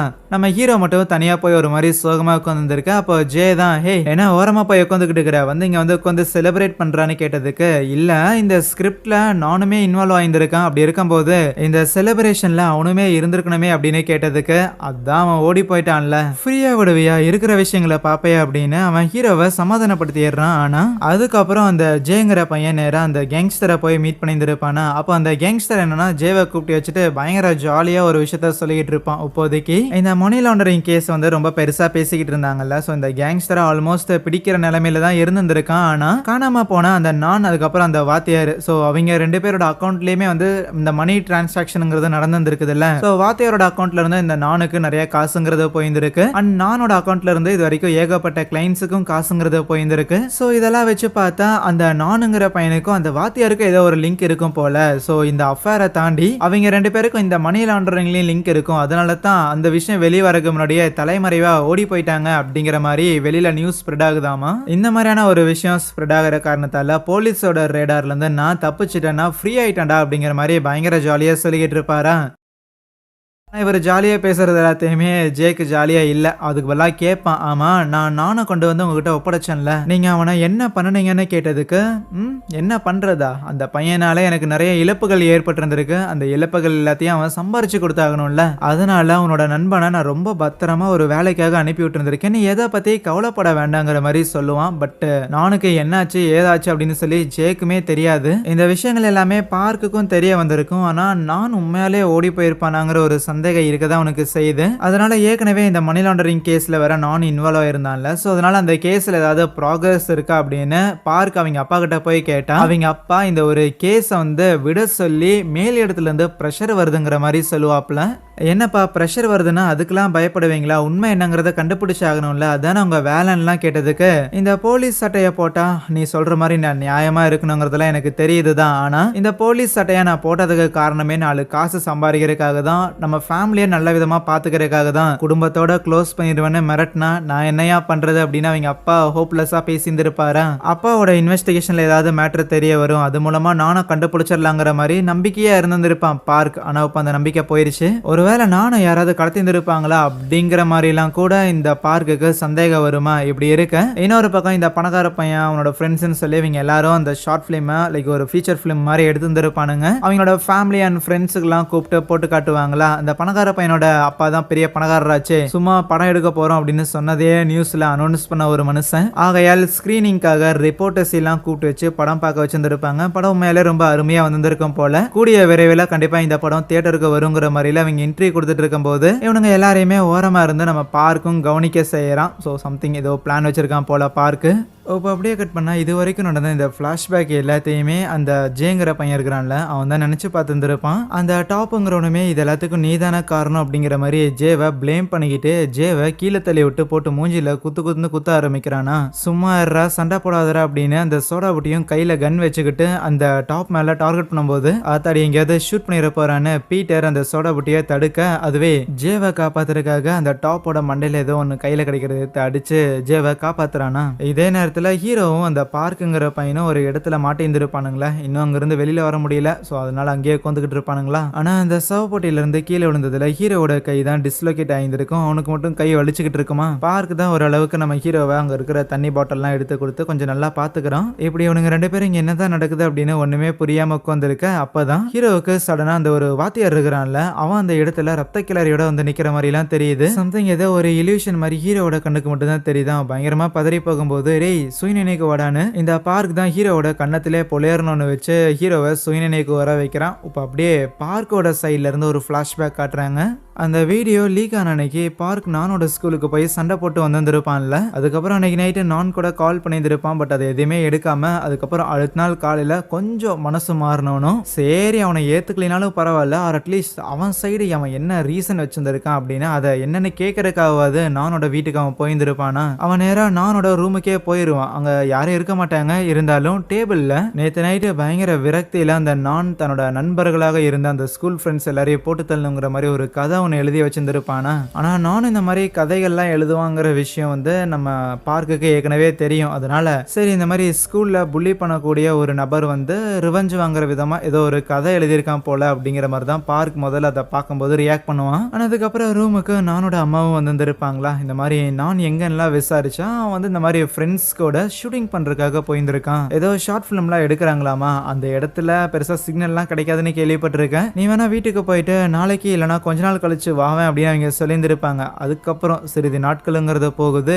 டிவி நியூஸ்ல நான் காணோங்கிற நியூஸ் வருது. அந்த ஸ்கூல்ல இருந்த அந்த ப்ரொஃபஸருமே காணாம போயிட்டாங்க. இவங்க 2 பேரை பத்தி ஏற்கனவே ஒரு வீடியோ ஒன்று லீக் ஆச்சு. ஒருவேளை அதன் காரணமா 2 பேரும் இங்கிருந்து ஓடி போயிட்டாங்களோ அப்படிங்கிற மாதிரியான சில ஸ்பெகுலேஷன் எல்லாத்தையுமே டிவில சொல்லிக்கிட்டு இருப்பாங்களா. இதையெல்லாம் பார்க்குக்கு டிவில பார்த்துட்டு ஒரே அதிர்ச்சி. வாய்ப்பே இல்லையேன்னு சொல்லிட்டு அவன் ரொம்பவே ஆச்சரியமாகறான். ஆனா எப்படி இருக்கும்போது தான் பீட்டர் இருக்கிறான்ல அவன் இங்கிலாந்துல இருந்து தாய்லாந்துக்கு ரிட்டர்ன் ஆகிட்டு இருப்பான். அவனுமே இந்த நியூஸ் எல்லாத்தையுமே பாக்குறான். அண்ட் பீட்டர் யாருன்னா நானோட பிரதர் ஒருத்தன் வெளிநாட்டுல படிக்கிறான் அப்படின்னு சொல்லிட்டு இருந்தாங்கல்ல அவன் தான் பீட்டர். பீட்டருக்கு பெருசா நம்ம பார்க்க பத்தி எல்லாம் தெரியாது. இருந்தாலும் என்னோட தம்பியோட பாய் ஃப்ரெண்ட் தானே நீ என்ன நியூஸ்ல எல்லாம் அப்படி வந்துகிட்டு இருக்குது என்ன விஷயம் உனக்கு தெரியுமா அப்படின்லாம் கேட்டு இருந்திருப்பான். அதுக்கப்புறம் 2 பேரும் நம்ம பசங்க எல்லாரும் அவங்க எடுத்து அந்த ஷார்ட் பிலிம் பிரஸுக்கு ஸ்கிரீன் பண்ணியிருப்பாங்கல்ல அந்த இடத்துல மீட் பண்ணலான்னு இருந்திருப்பாங்க. அந்த இடத்த ஏன் ஸ்பெசிஃபிக்கா சூஸ் பண்ணாங்கன்னா பார்க்குக்கு இவனுங்க மேலதான் சந்தேகமா இருக்குது. நான் காணாம போனதுக்கும் இவனுங்களுக்கும் ஏதோ ஒரு சம்மந்தம் இருக்குதுன்னு பார்க் நினைக்கிறான். இதை பத்திலாம் 2 பேரும் பேசினதுக்கு அப்புறம் அந்த பீட்டர் நேரா அவங்க அம்மா போய் மீட் பண்ணியிருப்பானா. நான் காணாம போயிட்டானா அவங்க அம்மா ரொம்பவுமே வருத்தப்படுறாங்க. பீட்டரும் ஆறுதல் படுத்துறான். அதுக்கப்புறம் பீட்டர் நானோட ரூமுக்கு 2 சாக்லேட் பாக்ஸ் எல்லாம் எடுத்துட்டு வருவான். அப்போ ஒரு பிளாஷ்பேக் காட்டுறாங்க. ஆக்சுவலி இவங்களோட ஃபேமிலி கொஞ்சம் ஏழ்மையான ஒரு ஃபேமிலி தானே. பீட்டர் தான் மூத்த பையன். அதனால எப்படியாவது நல்லா படிச்சு எல்லா டைமுமே ஸ்காலர்ஷிப் வாங்கிடணும் அப்படின்னு சொல்லிட்டு அதுல பயங்கரமா ஹார்ட் ஒர்க் போட்டுட்டு இருக்கிற ஒருத்தனா இருப்பானா. ஆனா பீட்டர் மாதிரியே நானுமே நல்லா படிக்கிற பையன் தான். ஆனா நானுக்கு எந்த விதமான நண்பர்களும் இருக்க மாட்டாங்க. அவனும் கொஞ்சம் பயந்த சுபாகம் கொண்ட ஒருத்தனாக இருக்கிறான். போதாத குறைக்கு பெருசா பிஸியா இருக்கிற காரணத்தால படிப்புல பிஸியா இருக்கிற காரணத்தால இம்பார்ட்டன்ஸ் கொடுக்காம இருந்த தன்னோட அண்ணனும் சரி வெறும் பேரளவுலையாவது வீட்டுல இருந்தான். ஆனா உப்ப பார்த்தா அவன் வந்து வெளியூர் போக போறான், வெளிநாடு போக போறான். அதை நினைச்சு நானுக்கு வருத்தம் இருக்கும். இருந்தாலும் அதுக்குன்னு எதையும் மாத்த முடியாதுங்கிற விஷயம் பீட்டருக்கும் தெரியும். வேணும்னா லீவுக்கு திருப்பி ஊருக்கு வரும்போது உனக்கு நான் ஃபாரின் சாக்லேட் எல்லாம் கொண்டு வரேன் அப்படின்னு அவன் சொல்லியிருந்திருப்பான். இப்ப அந்த ஃபாரின் சாக்லேட்டை கொண்டு வந்தா நானும் இல்ல. அதுக்கப்புறம் சில நாட்களுங்கிறத போக பீட்டர் ஊருக்கு போக வேண்டியதா இருக்கும். அவனோட பேரண்ட்ஸ் கிட்ட எல்லாம் பாய் பாய் எல்லாம் சொல்லிட்டு கிளம்பி இருந்திருப்பான். கட் பண்ணா பசங்களோட கிளாஸ்ல ஃபைனல் இயரோட நடுவுல புதுசா 2 பசங்க டிரான்ஸ்ஃபர் வாங்கி வந்திருக்கானுங்க அப்படின்னு 2 பேர் வருவானுங்க. யாரானா வேற யாரு நம்ம பார்க்கும் பீட்டருமா இருக்கும். என்ன மேட்டர்னா அவனுங்க 2 பேரும் டிஸ்கஸ் பண்ணியிருந்திருப்பானுங்க. கண்டிப்பா நான் காணாம போனதுக்கும் அவன் கிளாஸ்ல இருக்கிற பசங்களுக்கும் சம்மதம் இருக்கதான் செய்யும். ஏன்னா கடைசியா நான் வந்து இவனுங்க கூட தான் ஏதோ படம் ஷூட் பண்றங்கிற மாதிரி போயிருந்திருக்காங்க. அது மட்டும் இல்லாம இப்படி கூட இருந்த ஒரு ஃப்ரெண்டு காணாம போயிருக்கான் அப்படிங்கிற விஷயம் தெரிஞ்சிருந்துமே பசங்க எல்லாரும் எந்த ஒரு கவலையும் இல்லாம அவங்களோட படத்தை ரிலீஸ் பண்ற அந்த வேலையில ரொம்ப மும்முரமா இருந்திருக்கானுங்க. ஸோ கண்டிப்பா இதுல ஏதோ ஒரு விஷயம் சஸ்பீஷியஸா இருக்கு. அதை நாம கண்டுபிடிக்கணும்னா அவனுங்க கிட்ட தான் கேட்டாகணும். ஆனா அவனுங்க கிட்ட கேட்கணும்னா முதல்ல அவங்களோட நம்பிக்கையை நம்ம பெறணும். அவனுங்க கூட நம்ம இருந்தா தான் விஷயத்தை கண்டுபிடிக்க முடியும்னு இந்த ஸ்கூலுக்கு வரலாங்கிற பிளானை போட்டிருந்திருப்பானுங்க. ஆனா நம்ம இவனுக்கு பார்க்குக்கு பிரச்சனை கிடையாது. அவன் கடைசி ஃபைனல் இயர் தான் படிக்கிறான், அதனால வந்துடலாம். பட் பீட்டர் இருக்கிறான்ல, அவன் ஒரு வயசு மூத்த பையன். அவன் ஃபாரின்ல படிக்கிற ஒரு காலேஜ் ஸ்டூடெண்ட், ஒரு யூனிவர்சிட்டி ஸ்டூடெண்ட். அதனால ஒரு ஸ்கூல் பையன் மாதிரி ஃபேக்கான சர்டிபிகேட்லாம் சப்மிட் பண்ணி அப்படிதான் அந்த இடத்துல அவன் ஸ்கூல்லயே சேர்ந்துருக்கான். ஆனா பீட்டர் இப்படி ஊர்லயே தான் இருக்கிறாங்கிற மேட்டர் அவனோட பேரண்ட்ஸுக்கு தெரியாது. அவங்க என்ன நினைக்கிறாங்கன்னா அவன் பையன் இங்கிலாந்து போயிட்டான் அப்படிங்கிற மாதிரி தான் யோசிப்பாங்க. அதுக்கப்புறம் நாட்களுங்கிறத போய்கிட்டு இருக்கு. அந்த கேங்கை சேர்ந்த எல்லாருமே பிளே கிரவுண்ட்ல விளையாண்டுட்டு இருப்பானுங்களா. ஸோ அப்படிதான் போய் முதல்ல அப்படியே இன்ட்ரடியூஸ் ஆகுறானுங்க. சும்மா ஒரு இயல்பா ஐக்கியமாக ஆரம்பிக்கிறானுங்க. பசங்க கிட்ட பேசுறது, அவங்க கிட்ட நல்ல விதமா நடந்துக்கிறது, ஈவன் எக்ஸாம்ல பிட்டு காட்டுறது அப்படின்னு சொல்லிட்டு எல்லா ஆஸ்பெக்ட்லயுமே முடிஞ்ச அளவுக்கு அந்த டீம்ல ரொம்ப இயல்பா யாருக்கும் சந்தேகம் வராத வகையில அவனுங்க வந்து முதல்ல க்ளோஸ் ஆக ஆரம்பிக்கிறானுங்களா. இப்படி இருக்கும்போது ஒரு நாள் அந்த பார்க் இருக்கிறான்ல, அவன் நம்ம ஹீரோவை அந்த லேக்குக்கு கூட்டிட்டு போயிருப்பான். ஒரு லேக்குக்கு கூட்டிட்டு போயிருந்திருப்பான். இதே லேக்குக்கு இதுக்கு முன்னாடியே நானே பார்க் கூட்டிட்டு வந்திருக்கான். எனக்கு இதுக்கு முன்னாடி பிடிச்ச ஒருத்தங்களை தான் நான் இங்க கூட்டிட்டு வந்திருக்கேன், ரெண்டாவது தான் நீ அப்படின்னு சொல்லும்போது ஹீரோவுக்கு ஒரு மாதிரி ஹாப்பியா இருக்கும். ஏன்னா ஹீரோவுக்கு நான் மேல முதல்ல இன்ட்ரெஸ்ட் இருந்தது. ஆனா நானுக்கு வேற ஒருத்தர் மேல இன்ட்ரெஸ்ட் இருக்குங்கிறத பார்த்திருப்பான். ஆனா வேற ஒருத்தன் வந்து இவன் தான் பார்க் தான். பார்க்கோட முகத்தை அன்னைக்கு அவன் பார்த்துருக்க மாட்டானா. ஸோ அதனால இப்போ பார்க் வந்து ரொம்ப நல்ல விதமா நடந்துக்கிறது, கேரிங்கா நடந்துக்கிறது, இதெல்லாம் பார்க்கும்போது ஹீரோவுக்குமே பார்க் மேல இன்ட்ரெஸ்ட் வர ஆரம்பிச்சிருந்திருக்கும். ஒரு நாள் ரெஸ்ட் ரூம்ல வச்சு பார்க் பீட்டர் கிட்ட இந்த மாதிரி நான் ஹீரோவை காதல் வலையில விழ வச்சுட்டா அப்படின்லாம் சொன்னா, நீ என்ன வலையில வேணாலும் விழ வச்சுக்கோ, ஆனா நீ அந்த வலையில விழுந்து சிக்கிக்காம இருந்தா சரி. இந்த கேங்ல இருக்கிற எல்லாரும் மோசமான ஆளுங்க. கண்டிப்பா ஹீரோவும் அதுக்கு விதிவிலக்கா இருக்க மாட்டான், அவனும் மோசமானவன் தான் இருப்பான் அப்படிங்கறதான் பீட்டரோட நம்பிக்கையா இருக்கும். இவனுங்க ஒரு பக்கம் இந்த சிபிசிஐடி வேலை பார்த்துக்கிட்டு இருக்க இதே நேரத்துல நானுக்கு என்னாச்சுன்னு சொல்லிட்டு நானோட பேரண்ட்ஸ் போலீஸ் கிட்ட எல்லாம் போய் கேக்குறாங்களா. ஆனா எந்த ஒரு பதிலும் வந்த பாடு கிடையாது. கட் பண்ணா ஒரு நாள் இந்த பீட்டர் இருக்கிறான்ல, அவன் அடிச்சு பிடிச்சு நேரா வீட்டுக்கு வரான். என்னடானா பீட்டரோட அம்மா இறந்து போயிருந்திருப்பாங்க. பிளஸ் ஆல்ரெடி அவங்க பாடியை அடக்கம் பண்ணிட்டாங்க போல, ரொம்ப நேரமாவே அடக்கம் பண்ணிட்டாங்க போல. ஏன்பா இவ்வளவு சீக்கிரமா அடக்கம் பண்ணீங்க, நான் கடைசியில அம்மா முகத்தை பார்க்க கூட இல்லைன்னு சொன்னதுக்கு, இல்லடா நீ இங்கிலாந்துல இருப்ப நான் நினைச்சுக்கிட்டு இருந்தேன், இங்கிலாந்துல இருந்த நீ வரக்கு எப்படியும் ஒரு 2 நாள் அது ஆகும், அதனால தாண்டா அதுக்கு முன்னாடி அடக்கம் பண்ணுன. ஆனா இப்போ நீ சொன்ன உடனே வந்து நிக்கிறனா, என்னடா நீ இங்க ஊருக்குள்ளதான் சுத்திக்கிட்டு இருந்தியா, அப்போ நீ வெளிநாட்டுல போய் படிக்கிற அப்படின்னு எங்ககிட்ட பொய் சொல்லிட்டு இருந்தியாடான்னு பயங்கரமா டிசப்பாயிண்ட் ஆகுறாரு. ஆனா அப்படி டிசப்பாயிண்ட் ஆகுறது மட்டும் இல்லாம பயங்கரமா வார்த்தை விட ஆரம்பிச்சிருவாரு. ஏன்னா யூஸ்வலி ஏதாவது பிரச்சனை நடந்தா ஊரை விட்டு போயிடலாம், வேலையை மாத்திரலாம் அப்படின்னு சொல்லி ரொம்ப ஷை டைப்பான, ரொம்ப இந்த ஊர்ல வந்து மரியாதையா இருக்கணும் அப்படிங்கிற ஒரு நபர் தான் இவரும். ஏற்கனவே நானோட வீடியோ ரிலீஸ் ஆகி மானம் போயிருச்சு, நான் வேற காணாம போயிட்டான், இந்த வருத்தத்துல நானோட அம்மா வேற இறந்து போயிட்டாங்க. ஆனா இந்த குழப்பத்துக்கு நடுவுல பீட்டரோட படிப்பு வந்து ஸ்பாயில் ஆயிடக்கூடாதுன்னு சொல்லி வீடெல்லாம் வித்து கூட பீட்டரோட படிப்புக்காக இவங்க காசு அனுப்பிக்கிட்டு இருந்திருப்பாங்க. பட் இப்ப பார்த்தா பீட்டர் அந்த படிப்பை படிக்காம இங்க ஊர் சுத்திட்டு இருக்கிறான்னு தெரிஞ்சோன்னே மனசை விட்டுறாப்புல. ஃபுல்லா இது எல்லாமே ஹீட் ஆஃப் த மொமெண்ட்ல நடந்துகிட்டு இருக்கும். ஒரு பயங்கர வருத்தத்துல இருப்பாரு.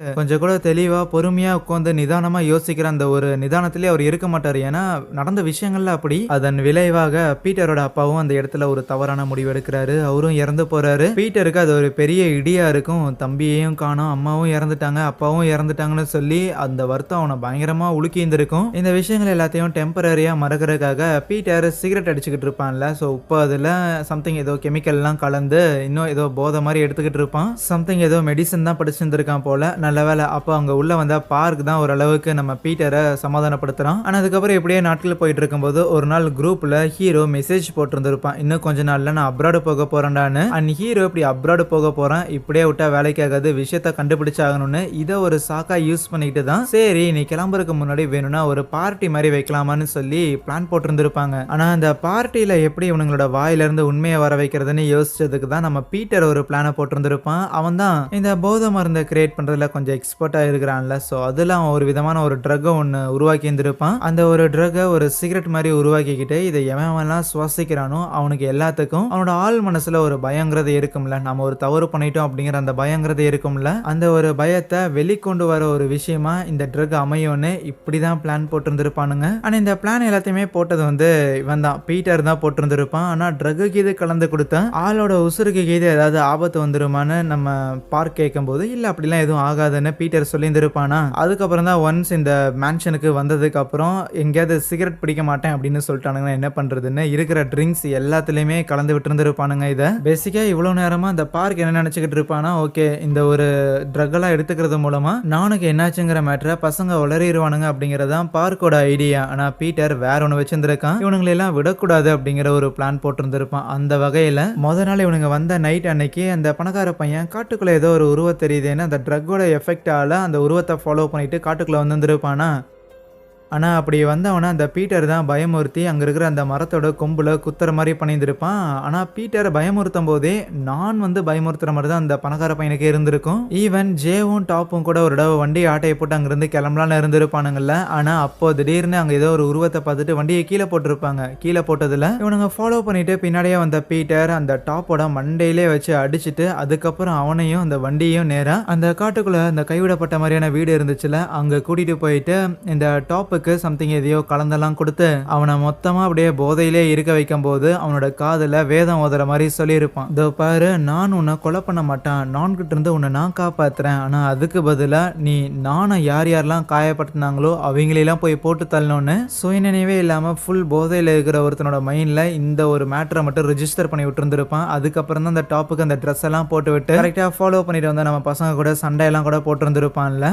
இப்போ இந்த விஷயங்கள் எல்லாத்தையுமே பார்க் நம்ம ஹீரோ கிட்ட எக்ஸ்பிளைன் பண்றான். ஏன் எக்ஸ்பிளைன் பண்றானா, என்கிட்ட வெறும் இந்த மாதிரி நானை பத்தின உண்மைகளை உங்களோட வாயில இருந்து வர வைக்கிறதுக்காக தான் இதெல்லாம் பண்றேன்னு சொல்லியிருந்தான். ஆனா ஒன்ஸ் இங்க வந்ததுல இருந்து அதை தாண்டியும் நிறைய விஷயங்கள் நடந்துகிட்டு இருக்குது. ரொம்ப முக்கியமா அந்த டிரைவர் அங்கிள் இறந்து போயிருப்பாங்கல்ல, ஸோ அந்த விஷயங்கள்லாம் இந்த பார்க் ரொம்பவுமே பாதிச்சிருந்திருக்கும். அண்ட் பீட்டருமே ஒன்றும் அந்த டிரைவர் அங்கிளை போட்டு தள்ளணும்னு நினைச்சிருக்க மாட்டான். அதை வேற இந்த பசங்க எவனாவது மாட்டுவானுங்கன்னு ஃபிக்ஸ் பண்ணி வச்சா அவர் மாட்டிக்கிட்டாரு. இதையெல்லாம் சொல்றது மட்டும் இல்லாம நான் தான் இந்த மாதிரி நானோட பாய் ஃப்ரெண்ட் அப்படிங்கிற விஷயத்தையும் பீட்டர் தான் இந்த மாதிரி நானோட அண்ணன் அப்படிங்கிற விஷயத்தையுமே சொல்லிடுவானா. ஹீரோக்கு இந்த உண்மைகள் டிசப்பாயிண்டிங்கா தான் இருக்கும். அப்ப இவ்வளவு நாளா நண்பர்கள் மாதிரி எங்க கிட்ட நடிச்சீங்களாடா அப்படிங்கிற ஒரு மேட்டர் ஒரு பக்கம். ஆனா நான்காக தான் இவங்க இவ்வளவு பண்ணியிருந்திருக்காங்கன்னா நான் காணாம போறக்கோ இல்லைன்னா நான் இத்தனை பிரச்சனையில மாற்றுக்கு நானும் ஒரு வகையில காரணமா இருக்கிறேங்கிற மாதிரி ஹீரோ அந்த வீடியோ எடுத்துட்டு அதை இன்டர்நெட்ல பப்ளிஷ் பண்ணியிருப்பான்ல, அந்த ஒரு மேட்டரை ஒத்துக்கிறான். இதை கேட்டோடனே பார்க்குக்கு இன்னுமே கோவம் வருது. ஏன்னா அந்த ஒரு பிரச்சனை தான் இவ்வளோ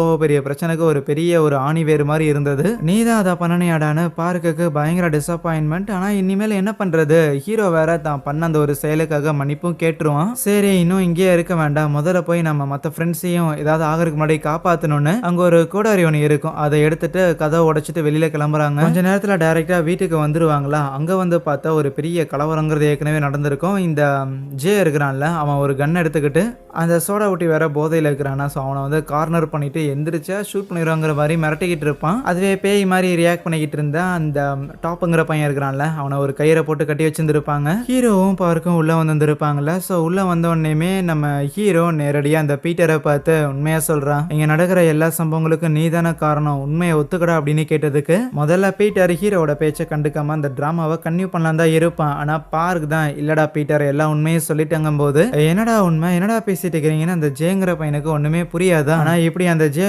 மத்த எல்லாரையுமே குழப்பமா பார்த்துட்டு இருக்கும்போது சடனா அந்த சோடா ஊட்டி இருக்கிறான்ல, அவன் ஜே கிட்ட இருக்கிற கன்னை வாங்கிட்டு கிட்ட வந்தீங்கன்னா ஷூட் பண்ணிடுவேன், கிட்ட வந்தீங்கன்னா ஷூட் பண்ணிடுவேன் அப்படின்னு பயங்கர பதட்டத்தோட இருப்பான். அவனும் இந்த போதையில் இருக்கிறான் போல. ஸோ அதனால சுத்தமாக அவனுக்கு கான்சியஸே இல்லை. இப்படி இருக்கும்போது அந்த கயிறில் கட்டி வைக்கப்பட்டிருந்த அந்த டாப் இருக்கிறான்ல, அவன் கயிறு அவிழ்த்துக்கிட்டு நேராக அந்த சோடா புட்டிக்கிட்ட வருவானா, அவன் கன்னை வச்சு ஃபயர் பண்ணிடுவான். ஆனால் ஒரு ஆளை போட்டு தள்ளி இருக்கும் அப்படிங்கிற எந்த ஒரு சுயநினைவுமே அந்த சோடா புட்டிக்கு இல்லை. அதுக்கு பதிலாக மறுபடியும் ஜேவை பாயிண்ட் பண்ணிக்கிட்டு, ஹே மரியாதையை உண்மையை சொல்லு, நீ தான் அன்னைக்கு கடைசி அந்த நானுங்கிற பையனை கூட்டிட்டு போன, உண்மையை சொல்றான் என்ன நடந்ததுன்னு கேட்கும்போது இப்போதான் ஜே மேட்ரை சொல்றான். ஆக்சுவலி அன்னைக்கு ஷூட்டிங் பண்ண போன இடத்துல அந்த தண்ணியில மயக்க மருந்து கலந்து நம்ம நானை கொண்டு போய் அந்த கேங்ஸ்டர் கிட்ட ஒப்படைச்சிருப்பான். நானையும் அந்த வாத்தியாரும் ரெண்டு பேரையும் ஒன்னா சேர்த்து வச்சு கும்முன்னு கும்மி போட்டு பயங்கரமா அடிச்சிருப்பானுங்களா. அதுக்கப்புறம் அன்னைக்கு கூட்டிட்டு போய் நானை ஒப்படைச்சது தானே தவிர அதுக்கப்புறம் இந்த ஜே நானை பார்த்துருக்க மாட்டானா. என்னதான் ஆச்சு இவனுங்க நானை என்னதான் பண்ணானுங்கன்னு ஜேக்கு பயம் வந்துடும். அதுக்கப்புறம் ஒரு நாள் பெருசா ஆளுங்க இல்லாத டைம்ல ஒரு ரூமை எட்டி பார்க்க போயிருந்திருப்பானா. அங்க அந்த கேங்ஸ்டர் நானை பயங்கரமா அடிச்சிருப்பான் போல. இருந்தாலும் நான் வந்து கொஞ்சம் இலசான ஒருத்தன், அவனுக்கு எந்த ஒரு கெட்ட பழக்கம் இல்ல. மொத்தமா அறுத்து வித்து காசு பாத்துற வேண்டியதான், ஆர்கன் ட்ரேட் பண்ணிட வேண்டியதான்னு பேசிக்கிட்டு இருப்பாங்களா. ஆனா உடனே கொஞ்சம் கூட யோசிக்காம அந்த ஜே உள்ள பூந்து அந்த கேங்ஸ்டரோட கால்லயே விழுந்து, தயவு செஞ்சு அப்படிலாம் பண்ணிடாதீங்க தல, இவன் பண்ண தப்பால உங்களுக்கு எவ்வளவு லாஸ் ஆச்சுன்னு வேணா சொல்லுங்க, அந்த காசு எல்லாத்தையும் ஏதாவது ஒண்ணு பண்ணி இவனை அடைக்க வச்சிடலாம் ப்ளீஸ், இந்த மாதிரி இவனை கொலை மட்டும் பண்ணிடாதீங்க அப்படின்னு கெஞ்சி கேட்டிருந்திருப்பான. சரி போனா போதுன்னு அந்த கேங்ஸ்டர் அதுக்கப்புறம் விட்டுருந்துருப்பான். விட்டுருவான் அப்படின்னா ஃப்ரீயா வெளியில நடமாட விட மாட்டான். ரேதர் இதே இடத்துல நீ எனக்கு கீழே தான் வேலை பார்க்கணுங்கிற மாதிரி. ஏன்னா வெளியில விட்டா இந்த கேங்ஸ்டருக்கு பிரச்சனை வரும். அடிப்பட்ட அந்த நான் பையனை இந்த ஜே வந்து மாடியில கூப்பிட்டு வச்சுக்கிட்டு இந்த மாதிரி மன்னிப்பெல்லாம் கேட்டுட்டு இருக்கும்போது அந்த நான் பயங்கரமா ப்ரெஷர் ஆயிருவான். நான் உடைக்காத ஒரு கேமராவுக்காக காசு கட்டுறதுக்கு இவ்வளவு தூரம் என்னை இழுத்து விட்டுருக்கீங்களா அப்படிங்கிற மாதிரி பயங்கரமா கடுப்பாயிருப்பான் நான். ஆனா இந்த பிரச்சனைங்கிறது இந்த அளவுக்கு போகும் அப்படின்னு அந்த ஜேங்கிற பையன் எதிர்பார்த்துருக்க மாட்டான். அவனுக்கும் பயங்கர கில்ட்டா தான் இருக்கும். வேற வழி இல்ல, அந்த நஷ்டமான காசு எல்லாத்தையுமே கொடுத்தா தான் நானும் இங்கிருந்து வெளியில விடுவாங்கன்னு நானுமே அந்த இடத்துல அந்த பார்ல வந்து வேலை பார்த்துக்கிட்டு இருப்பான். எப்படியாவது நான் அடைக்க வேண்டிய அந்த காசை நம்மளுமே உதவி பண்ணி அடைக்கலாங்கிற மாதிரி ஸ்கூலுக்கு கூட போகாம நிறைய டைம் கிளாஸ் எல்லாம் கட் அடிச்சுட்டு இந்த ஜேங்கிற பையனும் பார்ட் டைம் ஜாப் எல்லாம் பார்த்துட்டு அந்த காசெல்லாம் கொண்டு வந்து நான் கிட்ட கொடுத்துக்கிட்டு இருப்பான். இதே மாதிரி நாட்கள் போயிட்டு இருக்கும். ஒரு நாள் பசங்க எல்லாருமே கெஃபிடேரியால உட்காந்துக்கிட்டு அந்த நான் காணாம போயிருந்திருப்பான்ல, ஸோ அதை ரிலேட்டடா இந்த பணக்கார பையனோட பேரண்ட்ஸ் கிட்ட எல்லாம் கேட்டிருந்திருப்பாங்க. அந்த ஒரு இன்டர்வியூவை பசங்க எல்லாம் பார்த்துட்டு இருக்கும்போது அந்த பணக்கார பையனுக்கு செம்மையா காண்டாகும். இந்த நாய் எங்க போயிட்டான்னு தெரியல, இதுக்கு பிடிச்சிட்டு என் பேரண்ட்ஸோட தாலி இருக்கிறானுங்க அப்படின்னு யோசிச்சுட்டு இருப்பானா. இப்படி இருக்கும்போது தான் அந்த ஜேங்கிற பையன் வந்துட்டு ஒரு போட்டோ ஒன்று எடுத்து காட்டுவான். இங்க பாருங்கடா மச்சான், அந்த ஒரு போட்டோவில் இருக்கிறது அந்த நானும் ப்ரொஃபஸரும் தான். அவங்க ரெண்டு பேரும் இங்கே ஓடி போயிட்டாங்க போல. என்னோட ஒரு ஃப்ரெண்ட் ஒருத்தர் இருக்கிறாருல, ஒரு கேங்ஸ்டர் அங்கிள், அவர் மூலமா தான் இந்த ஒரு போட்டோ வந்து எனக்கு கிடைச்சது அப்படிங்கிற மாதிரிலாம் சொல்லியிருந்திருப்பானா. ஸோ இப்படி ரெண்டு பேரும் ஓடி போயிருந்திருப்பாங்களா அப்படின்னு யோசிக்கும் போது ஆமா வீடியோ ஒன்று லீக் ஆச்சு, மேபி ஓடி போயிருந்திருப்பாங்க அப்படின்னு பசங்க எல்லாரும் அப்படிதான் கன்வின்ஸ் ஆயிருந்திருப்பானுங்க. ஓகே அவன் எங்கேயோ ஓடி தான் போயிட்டான் போல, எங்கேயோ போய் நல்லா இருக்கட்டும் அப்படிங்கிற மாதிரி நினைச்சிருந்திருப்பாங்க. சரி எப்படியோ எந்த பிரச்சனையும் அவனுக்கு இல்லை, அது வரைக்கும் ஹாப்பி தான். இப்போதைக்கு ஃப்ரெண்ட்ஸ் எல்லாரையும் அமைதிப்படுத்திட்டு அதுக்கப்புறம் ஜே வந்து நம்ம நானை மீட் பண்ணலாங்கிற மாதிரி அவன் வேலை செய்யற இடத்துக்கு போவானா. ஆனா போனா மூச்சு பேச்சு இல்லாம இருக்கிற நானை அங்க பேக் பண்ணிக்கிட்டு இருப்பாங்க. அவனுக்கு ஒரே அதிர்ச்சியோ என்னையா நடந்துச்சுன்னு அந்த கேங்ஸ்டர் கிட்ட கேட்டா, என்ன நடந்துச்சு, ஒழுங்கா சோறு தண்ணி திங்கிறதே கிடையாது, எந்நேரம் சோகமாவே இருந்தான், அப்புறம் என்ன இறந்து போயிட்டான், கம்மனு உயிரோடு இருக்கும் போதாவது இவன் ஆர்கன்ஸை வித்துருக்கலாம், உன் பேச்சை கேட்டுட்டு நான் இப்படி இவனை வேஸ்ட் பண்ணிட்டேங்கிற மாதிரி அவன் ஃபீல் பண்ணுவான் அந்த கேங்ஸ்டர். ஆனா அந்த ஜேங்கிற பையனுக்கு பயங்கர வருத்தமா போயிருந்திருக்கும். தன்னால இப்படி ஒரு பையன் இறந்து போயிட்டான், அதுவும் கண்ணு முன்னாடியே அவன் பாடியெல்லாம் பார்த்துட்டு அவன் பயங்கரமா வருத்தமா இருந்திருப்பானா. நானோட சாவுக்கு நம்ம காரணமா இருந்திருக்கோம் அப்படின்னு அந்த ஒரு கில்ட்டுங்கிறது ஜேவை போட்டு பயங்கரமா வாட்டி இருந்திருக்கும். எப்படி இருக்கும்போது ஜே ஒரு கேமிங் சென்டர்ல ஒர்க் பண்ணிக்கிட்டு இருப்பான். அந்த இடத்துல கேம் ஆடுறதுக்காக அடிக்கடி அந்த ஒயிட்டுங்கிற பையன் வந்திருப்பான். ஸோ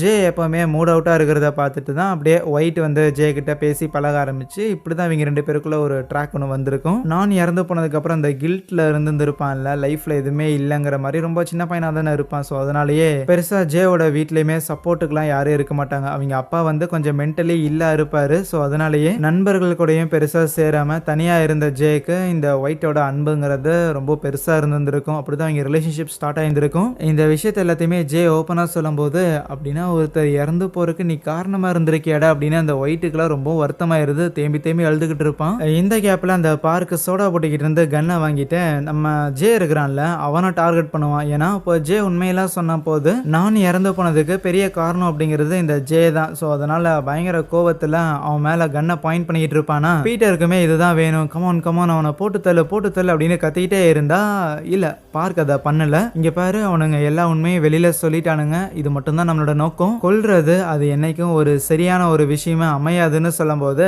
பீட்டருக்குலாம் செம்மையா காண்டாயிரும். நீ இப்படிப்பட்ட ஒருத்தனா தான் இருப்பேன்னு எனக்கு தெரியும்டாங்கிற மாதிரி அவன் எப்பவுமே பதட்டமான சிகரெட் பத்த வைப்பான்ல, அதே மாதிரி தான் இப்பயும் சிகரெட் பத்த வைக்கிறான். ஆனா அந்த சிகரெட்டோட ஸ்மோக்குங்கிறது அங்க இருக்கிற எல்லாரையுமே மயக்கமடைய செய்யுது. ஹெவி டோஸா இருக்கும் போல இருக்கிற எல்லாரும் சடனா மயக்கமாயிருவாங்களா. ஆனா அதுக்கப்புறமும் அந்த பீட்டர் சும்மா இருக்க மாட்டான். இன்னும் சில ட்ரக்களை ஏற்கனவே ரெடி பண்ணியிருப்பான். அந்த புகைகளையுமே அங்க இருக்கிற ஆளுங்களை சுவாசிக்க வைக்க அந்த சோடா போட்டி இருக்கிறான்ல அவனுக்கு, அதுக்கப்புறம் அந்த டாப்புங்கிற பையன், அவங்க ரெண்டு பேருக்குமே நானோட இல்யூஷன்ஸ் எல்லாம் வர ஆரம்பிக்குது.